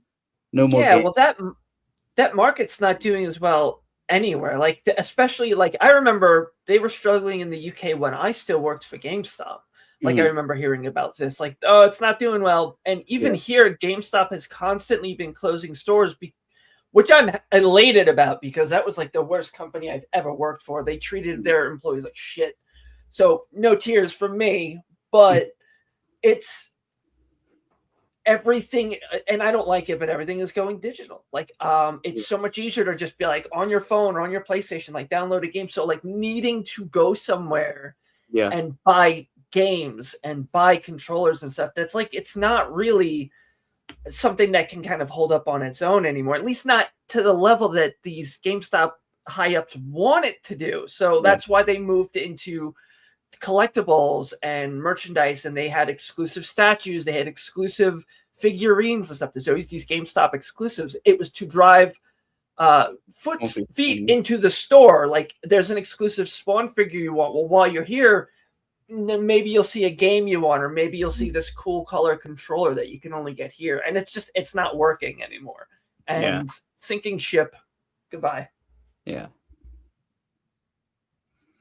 Yeah. Sorry, we mentioned Secret Galaxy and Dan Larson earlier, but they also did a really good retrospective on Toys R Us and KB Toys and private equity and how it's absolutely destroying all of these collectible market toys and stuff. Which is happening to GameStop now as well. So check that out. But yeah, it's effed up. It's unfortunate. But good shout out KB. I miss KB Toys.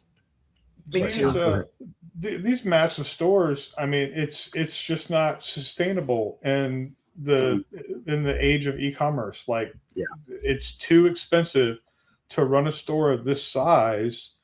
On the profit margins that you have on the products, and they should have taken that lesson from. Yes, there were outside factors that impacted Toys R Us, but the last few years Toys R Us was in business. It was not the Toys R Us we remembered as kids. Right. Mm-hmm. It was on its way out, regardless of what was done with the leveraged buyout and everything. That just sped it up. Yep. One out for one's homies.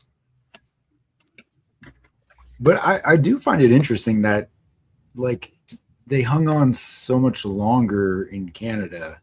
Like so in the US, like they already closed everything, and then they've already started to come back, So but in the meantime, the stores in Canada were doing fine, at least from the outside looking in, they were doing fine. I think they were owned by a separate company. At the time, and weren't part of. So, like I said, the leveraged buyout sped it up here, but here you see, the inevitable result. And now they're facing a buyout as well. So I mean, it's crazy. So it's a huge footprint for things that people can have show up at their front door for cheaper. and that's just the reality of it, you know. Yep. It's unfortunate. It is. Oh, go ahead. Go ahead. No, I was just going to say, it also doesn't help that it's also not the same consumer base as it was 20, 30, 40 years ago, right? I mean, we are the main consumer base. Kids aren't like, oh, yeah, fuck yeah, let's go to Toys R Us, you know? So, like, I would love to go to Toys R Us, but then I'm going to go there and I'm going to say, yeah, this is like 15, 20% more expensive here at Toys R Us than it is virtually everywhere. Yeah. And that was the case here in the States before they went under. Yeah. And then with people being literally spoiled by Amazon, like you guys were saying, you can have it delivered to your doorstep, and things are usually a lot cheaper. Like I mentioned at the start of the stream, my favorite band announced a new album today, and I was looking at pre-ordering a vinyl and a CD, and I looked on Amazon and I'm like, well, they have listings, but they're not live. And my wife turns to me, she goes, don't, just order the fucking album. So I went and I paid a lot more, but it meant more to me to get that direct from the band, pay the extra price, pay the 80 euros or whatever to get it from Germany. It felt nicer to do that, but not everybody thinks that way. They're just like, oh, it's quicker, it's easier. You know, like you're saying, that base is gone. Yep. It's a shame. I did drop a link in the private chat for some toy updates. If the link works, I can try to find something else if it doesn't. But we got we had some recent Jada Toys news regarding some other figures. Shin Akuma. Yeah. So I remember it was like a whole picture of like and people saying it's just the Player 2 version of Akuma, not Shin Akuma. Like if you look at the packaging, he's got like a bigger box. But here you've got some Mega Man, you've got some upcoming Invincible, Cyberpunk. Oh, they're doing Atom Smasher. Sick. Yeah. Finally doing Rebecca. Yeah. No, well, her I've known about. I feel like she was at one of the Comic-Cons. They had all three of those at SDCC. Okay, that's what I thought. Yeah. But it's still nice to kind of see, like, look, this is kind of a mock-up of what it's going to look like. I didn't really like the series, but I do really like the designs. I will absolutely be getting Rebecca and Atom Smasher. Yeah, I'm getting Rebecca for sure. I mean, she's such a little bitch. I love her. A downer. But. Yeah, and I liked the concept, and I liked like the character designs and the background designs. It's just the storytelling style. It's the reason I don't get into the weeb shit. It's purely style of storytelling. Yeah, that's fine. The thing that makes me think it's Shin Akuma is the packaging. Yeah, so he's an exclusive piece. Oh yeah, it's the bigger packaging. It looks like a con exclusive. Like Evil Ryu and Violent Ken. He's got the same style packaging. But the thing is, like, I was thinking that, and then someone was like, "Oh wait, no, it's Akuma's Player 2 color, and not directly Shin Akuma." And I was like, "But what's the difference?" You know,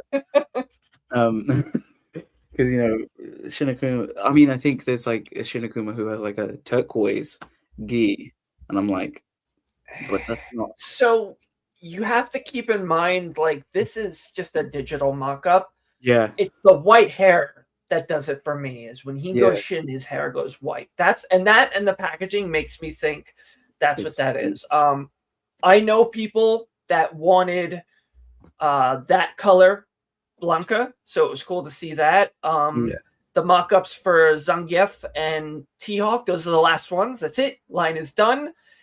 The glow-in-the-dark Blanc, I think, is kind of cool. I think he's supposed to be an exclusive to somewhere, but it's just neat that they're giving these options. Like, these games are a wealth of that. You make this figure and you can churn out 12 different colors of them, and I like that they're picking interesting ones and interesting ways to do it. If that does end up being Shin Akuma, I will absolutely get him because it's a different character. Like, I've got Evil Ryu, I've got Violent Ken, but other than that, I don't do the alternate colors. But if that's the case with him, I'm sold. And then I know Rush was in here earlier, but there's some mock-ups of the Scooby stuff. So I remember. So like those are basically what they showed at Toy Fair UK, of like, although they didn't show like the unmasked heads of the two, or the other heads of the bad the ghosts or whatever. Yeah. They just had the boxes, right? Yeah, so it was just the boxes, paper cut out, and it showed like the accessories. So like that was when I saw, with Kid Omni-Man, he's got a replaceable hairpiece or something like that. And I was like, oh, that's I didn't think that. And I'm immediately thinking this is a good base body for a Robin. I was just like straight away like customizing. So I'm like, the faces, it's a domino master. It's like, yeah, Robin. But yeah, like that's what they showed. And also with the Mega Man stuff, obviously I've just got Mega Man himself, but Proto Man, and then the middle one is the one that's eye-catching to me. Like I have no clue who he is, but he just looks so cool. Oh, what is that one? I know that Snake one. Man? Snake Man. Is that Snake Man? Okay. Yeah, he was shown off. Yeah. But I like Rush. Yeah. That's such a cool figure. He's got like, I know he's supposed to have like the separate body, so he's like in his little skateboard mode. Oh, sick. Trying to find that. With the dog, isn't there like a form where he combines with Mega Man with him to make an armor or something like that, where he becomes? Oh God. If that's the case, that is well beyond my Mega Man years. I know him as like he comes in as an assist. Yeah. And there's a point where we've got Snake Man, yeah. But he's got different abilities that you can call in. Like there's like a spring effect. There's this little rocket you can get him and like go over across like gaps and things like that. Like that's what I know. So if they've done anything else outside of that, that's I go back only so far with Mega Man, but it's cool that they're doing him. I kind of would like to see them do Roll, but with this layout, I could see them getting to her maybe. I was about to say, because like obviously Roll is more like Walnut Mega Man. Was it Walnut? Walnut? The one with, like, the blocky kind of like Nintendo 64 kind of look. That Legends. Mega Man. Yeah, Legends. There you go. That's Trombone too.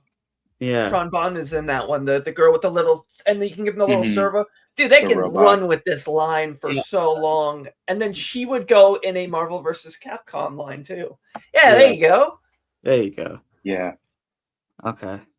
So maybe I'm thinking about a different dog that it's probably Mega Man X, where it combines with Mega Man to make like a flying armor. So maybe X was something I didn't get too into. He's also supposed to have some kind of Mega Man piece, Rush. I don't remember exactly what it is. It looks like alternate heads for Mega Man. Yeah. Okay. Yeah, which is I've only got the newer release of Mega Man with the unhelmeted hair. With the hair. And the kind of wish I waited for that one. I was like, this is the one that I want, but now I'm like, oh, but I want the like other faces that with the helmet. So maybe this is my way just to get that rather than backtrack and get that release. So that's good. I think up at the top it says the Atom Smasher figure is 6 inches. Like it even specifies 15 centimeters. So that figure is definitely not 6 inches tall. It's closer to 9, maybe 9.5 inches tall. Yeah. It's going to be real big when it comes out. Good. Yeah, it's going to be imposing. It's going to look real cool. Yeah. The one thing I don't see is the alpha stuff. Obviously, I think they're not focusing on that. Oh, I don't think we'll see that until not for a while. Yeah. So we've seen some of their like early prototypes. I kind of like Jada's a little bit better. Like Storm looked great, but I feel like Jada's look a little nicer. But I feel like they're gonna focus on what's now. They're gonna continue Mega Man. They're gonna get that second season of Cyberpunk out, but then finish Street Fighter 2, Yeah. then move on to Alpha. I think we'll see the end of Street Fighter 2 before they move on. Yeah, because I'm like, with Alpha, we're getting Charlie, we're getting Chun-Li and Ryu. I would really want them to go for like the characters who haven't been done, like Guy or Cody. Or was it Sodom?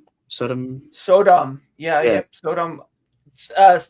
Soda did him way back. I had all of those. Because for me, I was like, I wasn't sure because I was like, I don't know. Alpha for me was like, although I like Charlie because he's like the standout for that for me. Pick. Yeah. But then I was like, if they didn't announce Alpha, I was like, imagine they do Street Fighter 1 characters because there's not much representation on them. But then we say that, but then the movie's just giving us Joe Street Fighter straight away. And I'm like, that's probably the closest you're going to get to a Joe figure. Because I'm like, there's characters in that. Like, I know Adon, he is obviously an Alpha character, but he originated in #1. So it's like, there's they've got such a cool lineup of characters like Sodom, Birdie. Give me Uni and Yuli or any of the Shadowloo dolls. Give me Killer Bee Cammy, please. I know Storm is doing. They showed the early cuts of Cammy in her Killer Bee costume, and then I think Rainbow Mika as well. I just don't like the Storm Arena stuff. I think I like Jada. I think they're more trustworthy. I don't know. I'm just like I prefer them, and I want to get them more than cherry picking from Storm Arena, and then fit them in. So it's like that's why I've avoided. Literally, the one that I would get from Storm is Cammy because she's my favorite. They showed off a Morrigan from a supposed Darkstalkers line how many years ago? They were talking about her in the Toy Migos Discord. I was like, I'll believe that when it's in my hands, right? They're never making this fucking figure. That's why I so want I want Jada to pick up that line. I want Jada to pick up Tekken. Like, this is the only decent figure of Heihachi. And it's from Bandai. Yeah, it's Bandai. Kind of like, how they do Anime Heroes, but it's like one of the only game versions, and Heihachi is great. That's another slam dunk line, though. Mortal Kombat, which is a lot, but I mean something like Tekken or even Soul Calibur, Soul Edge would be really cool. Yeah. Nobody's ever going to make me a Bloody Roar figure line, but I would love a toy line of Bloody Roar, the game that nobody remembers. I would want that, but also I would want what's it called? Killer Instinct. I would want Killer Instinct would be like either the newer game looks because they look awesome, but also I would want the retro, but like first game. Yeah. And then Black Orchid needs the swap out titties so she can flash the guys to death. I've seen that as a kid. She turns around and does this, and I was just like, "What?" That game is ridiculous. Like, I know, how like Dan was talking about co-hosts and that stuff. That's one of the ideas I have for like a topic, video games. I know he won't know anything, but I'll be like, of the like specific video games I'm talking about, but I'll be like, listing all of them, imagine like a company did, something like with them. That's like, I hope you went into your job interview with a better strategy than that. No. I was just saying, like, bro, if I was like doing if we were doing a specific video, like of me going like, this is what dangerous. You can. I know that's a rabbit hole if you start talking about gaming, and it's especially because depending on what era you grew up with. Like, I mean, I was in it from Nintendo, so I've seen a lot. Like, does anybody remember the game Einhander? No. Those like little side shooting, like the plane is here and you move up and down. It's one of those. It was an old PlayStation game. Oh, like 1944 or whatever. Or like style. Ari Warriors. Yeah, it's basically you just kind of fly from side to side, up and down, but it's all fully 3D. It was a PlayStation game. and it is disgustingly expensive on the secondary market. But Einhander, it's German for single-handed, and you're just this little ship. You get different power-ups and stuff. Or oh no, they probably would never make Ehrgeist.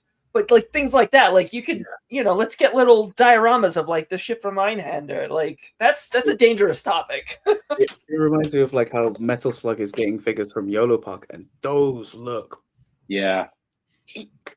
And then I'm like, good, yeah. They have this similar design of ghouls and goblins. Like, they do. Someone do that. I mean, I hope YOLO Park, because then it could fit, and you can have scenes like how they're doing for Metal Slug. Come on. Yeah. Alexi, you got something to show off? No. We were talking about Street Fighter, and you're just playing with toys up there. Yeah, I'm just playing with toys. Sorry for having fun. Oh, Eternal Champions! Yes, cute cult. Yes. Oh man, Champions got me nostalgic. Can I get a good set of Metal Gear Solid figures from not Mcfarlane, please? That would be cool too. Best I can do is a reissue from Figma. Well, that's also Metal Gear Solid 2. Yeah. Like, Mcfarlane did them, and they were hideous. They were just so ugly. Like, I don't know what it was about them, but they were just so unappealing, and they had it's that Mcfarlane made them. That's what it was. Man, that'll make anything unappealing. So bad. I'm playing Snake Eater again, so now I'm all nostalgic for like, give me like Liquid Snake and all his crew and like Raiden. No, fuck Raiden, dude. Are you kidding me right now? My knowledge is like Metal Gear Revengeance, and I'm like, oh, such a great game. Not a real Metal Gear game, but it is a fun game. No, I'm talking like Snake Eater. It's something, and I guess it kind of fits into the timeline somewhere. But I mean, he was cooler in Metal Gear Solid 4. They kind of redeemed him from being a whiny little shit in Sons of Liberty. He does have some cool moments in Metal Gear Solid 4, but did we talk about this shit all night? Yes, absolutely. I just killed the Fury like moments before coming on this stream. What a pain in the ass. I don't remember him being that much of a pain in the ass. Anyway. Vanguard Bandits. Yeah. Or what was? You guys remember?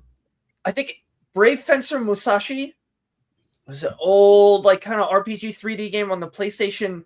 I remember they had a feature in the game where you could collect little figures, and they were of Musashi and the other main characters and the enemies and stuff that you would fight. And I spent so much damn time collecting these little figures in the game, like with Shenmue, when you go to the coin machines and get like Sega characters.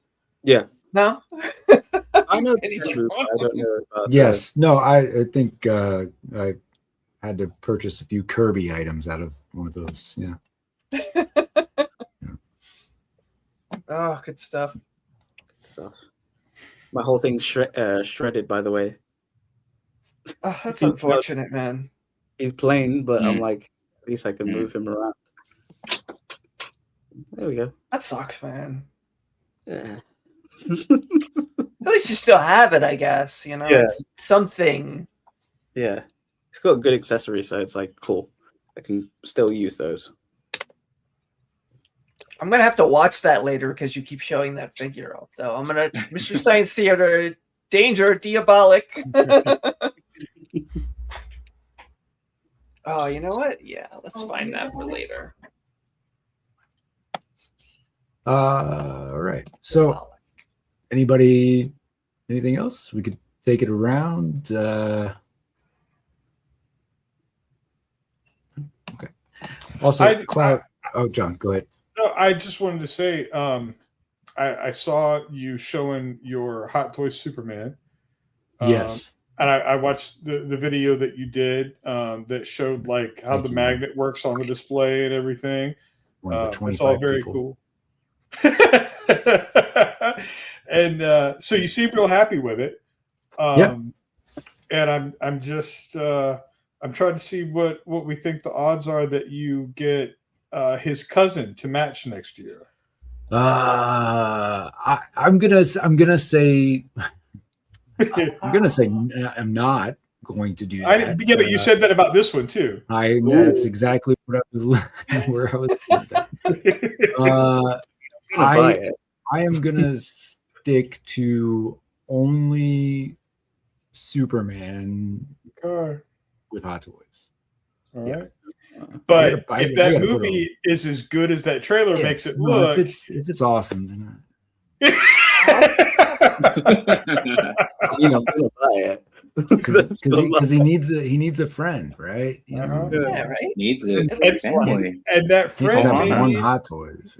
that friend may also, or that cousin actually may need like an emotional support Lobo. I mean, who knows? Yeah. And then who doesn't? Man might need a Lex to be with him. Might need a Lex, and then next thing you know, I'm buying a Guy Gardner. I would so want to see that, but I'm like, no one's done a figure of him in 1/12. That's good. Oh my goodness, terrible. Come on, enjoy. Yeah, I don't know about all the others, but my money is on you having Kara in your collection at some point. Okay. All right. Yeah. Well. Prediction. I'm not going to place a bet on that because I don't want to lose more money. Well, if you bet against yourself and win a shit ton of money, you can pay for the figure. That's true. Okay, I like this. But then he gets the figure and forfeits the money that he made. Yep. It's always something. It's always something. Damn it. Yeah, I don't know. Different thing. Cloud, did you see this Hellraiser revival? Oh, yes. Thing? Oh, wait. There's 2 Hellraiser things going on right now. What are we talking about? The game? Oh, yeah. Nope. I already pre-ordered this. Oh. Yep.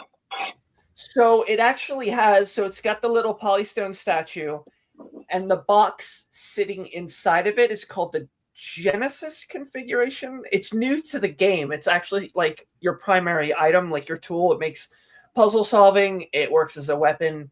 And they gave you the option of getting a Lament configuration of the Genesis. And of course, I picked the new one because it's different. I've got Lament configurations all over this house. Yeah. But there's like a steel book. There's an art book. There's some pins, some trading cards, a poster. Yeah, I'm all over this. They had a signed Clive Barker edition that was like a disgusting price and went so quick. That price looks right. I think that's what I paid for this. Yeah, this is the first one I showed was $250. So this. Oh shit! How much? Hang on. I gotta see how much I spent on this fucking thing. It was holy shit.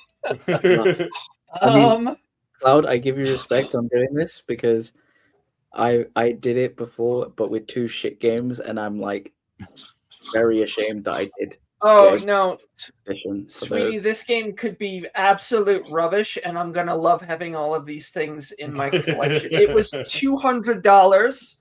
It was the Cenobite edition. Ooh. No, thank you. Pre-orders. What is it? I'm trying to think of what mine comes with. So it's got the box, the big box that everything comes in. Yeah. It's got a steel book and then a copy of the game. It has the Polystone Genesis configuration on the stand. It has a set of 4 pins for the 4 core Cenobites. It has a lithograph that is a poster. It has an art book, digital soundtrack, and a pack of trading cards. That's the one I got. Okay. Yeah. Okay. The only difference between the two is this $250 one comes with the Clive Barker signed. Yeah, that was that one. Yeah. Huh. But yeah, that sold out quick. Yeah, it's supposed to be due this year. Oh. I hope. I mean, I keep seeing there's been a couple of very, very brutal trailers. Like it's like Hellraiser proper, like viscera and sex and nudity and torture, and it's like everything, like all of the underlying themes of those, like of the first couple of films, like turned up to 11. It looks great. Visually looks really, really good too. It's a first person perspective, which I'm not the biggest fan of, but again, this game could be shit. And I'm going to like having the stuff. I'm a massive Hellraiser fan. I have a Hellraiser tattoo. At least this won't be like Gotham Knights or Avengers bad, because this isn't a live service game. It's not live service. Yeah, that's exactly it. You know, good. There was those were the games that other Hellraiser news that I thought you might have been talking about was they did Boom did a series a number of years ago. I have like the first 2 graphic novels, and it was more of like a proper sequel to the original movies, where Kirsty eventually becomes the new Hell Priest, like the Pinhead.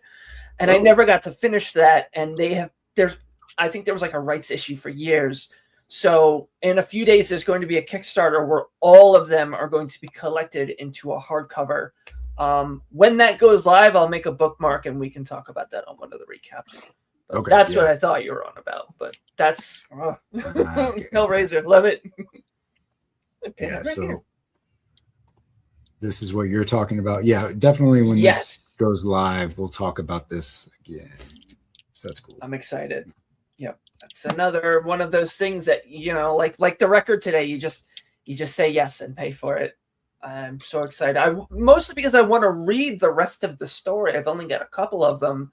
And it's the entire like Boom run, I believe, and then some of the old Marvel comics. And I'm curious to which ones they're going to include, because I do have some of those. There's one in particular called Dead Things Rot. And I had a screen name, Dead Things Rot, for like years. And it's this guy is trying to get out of hell. And he's talking to this demon. I think his name is Mask or Face or something. And he's trying to make a deal with him to get out of hell. So he's communicating through like a corpse to somebody in our dimension.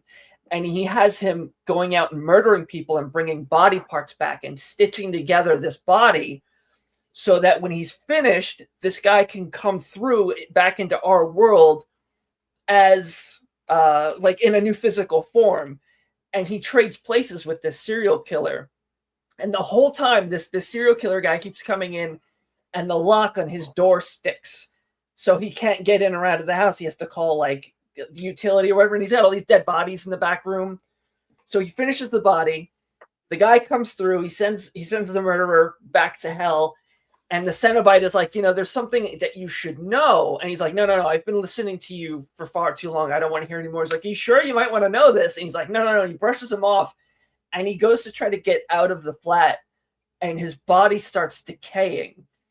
And he can't get the door open because he's literally falling apart. And the Cenobite is like, you know, I promised you that if you got a new body, you could get out. But your new body is made from the dead, and dead things rot. And he just withers away into nothing. Oh, God, I just got chills thinking about that. So good. Well, that sounds like a good note to end on. All right, how about that? Yay! All right, let's take it around. Let everybody know where to find you, and try again next week. Compulsive Collector, and hopefully we'll also try again next week with you. Appreciate it. Agent Z-Man on Instagram, agent_Z-Man. Yeah, if you like my photos, give a like. Do it. Instagram at _network. I've been a little quiet lately. I've actually people reaching out to me to kind of poke me and make sure I'm okay. But new Mythic Legions wave inbound any day now. So expect lots of teddy bear pictures in the future. All right. Speaking Dead things rot, but I do not. Yet. Not yet.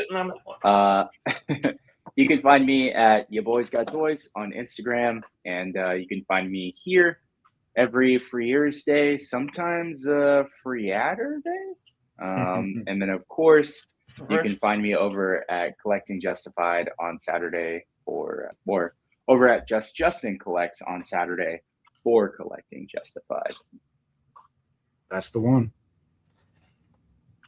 You can find me here. You can also find me there. And I guess one day doing a Lobo review or Hot Toys figure that I've expanded into a collection that I said I would never get. So there you go. This is the recap. The channel's Encounter Culture. If you're looking for me elsewhere, that's it. Just look up that name. I'm everywhere. So do that. I do appreciate everybody for stopping by. Everybody here on the panel tonight, appreciate you all for hanging out and indulging for the last almost 3 hours. So thank you as always. And for those of you in the chat, thanks for hanging out, whether you're on YouTube or Facebook or wherever this thing is streaming these days. Thanks for dropping in and checking out the recap. Of course, on your way out, don't forget to hit that like and subscribe. And, you can always join a cult too if you're into it. One more shout out to those cult members right now.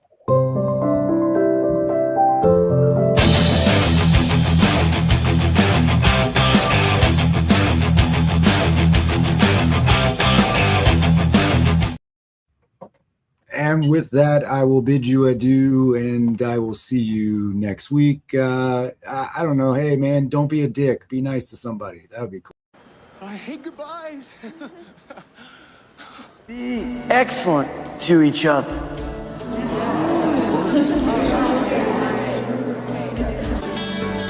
Party on, dudes! And we're out.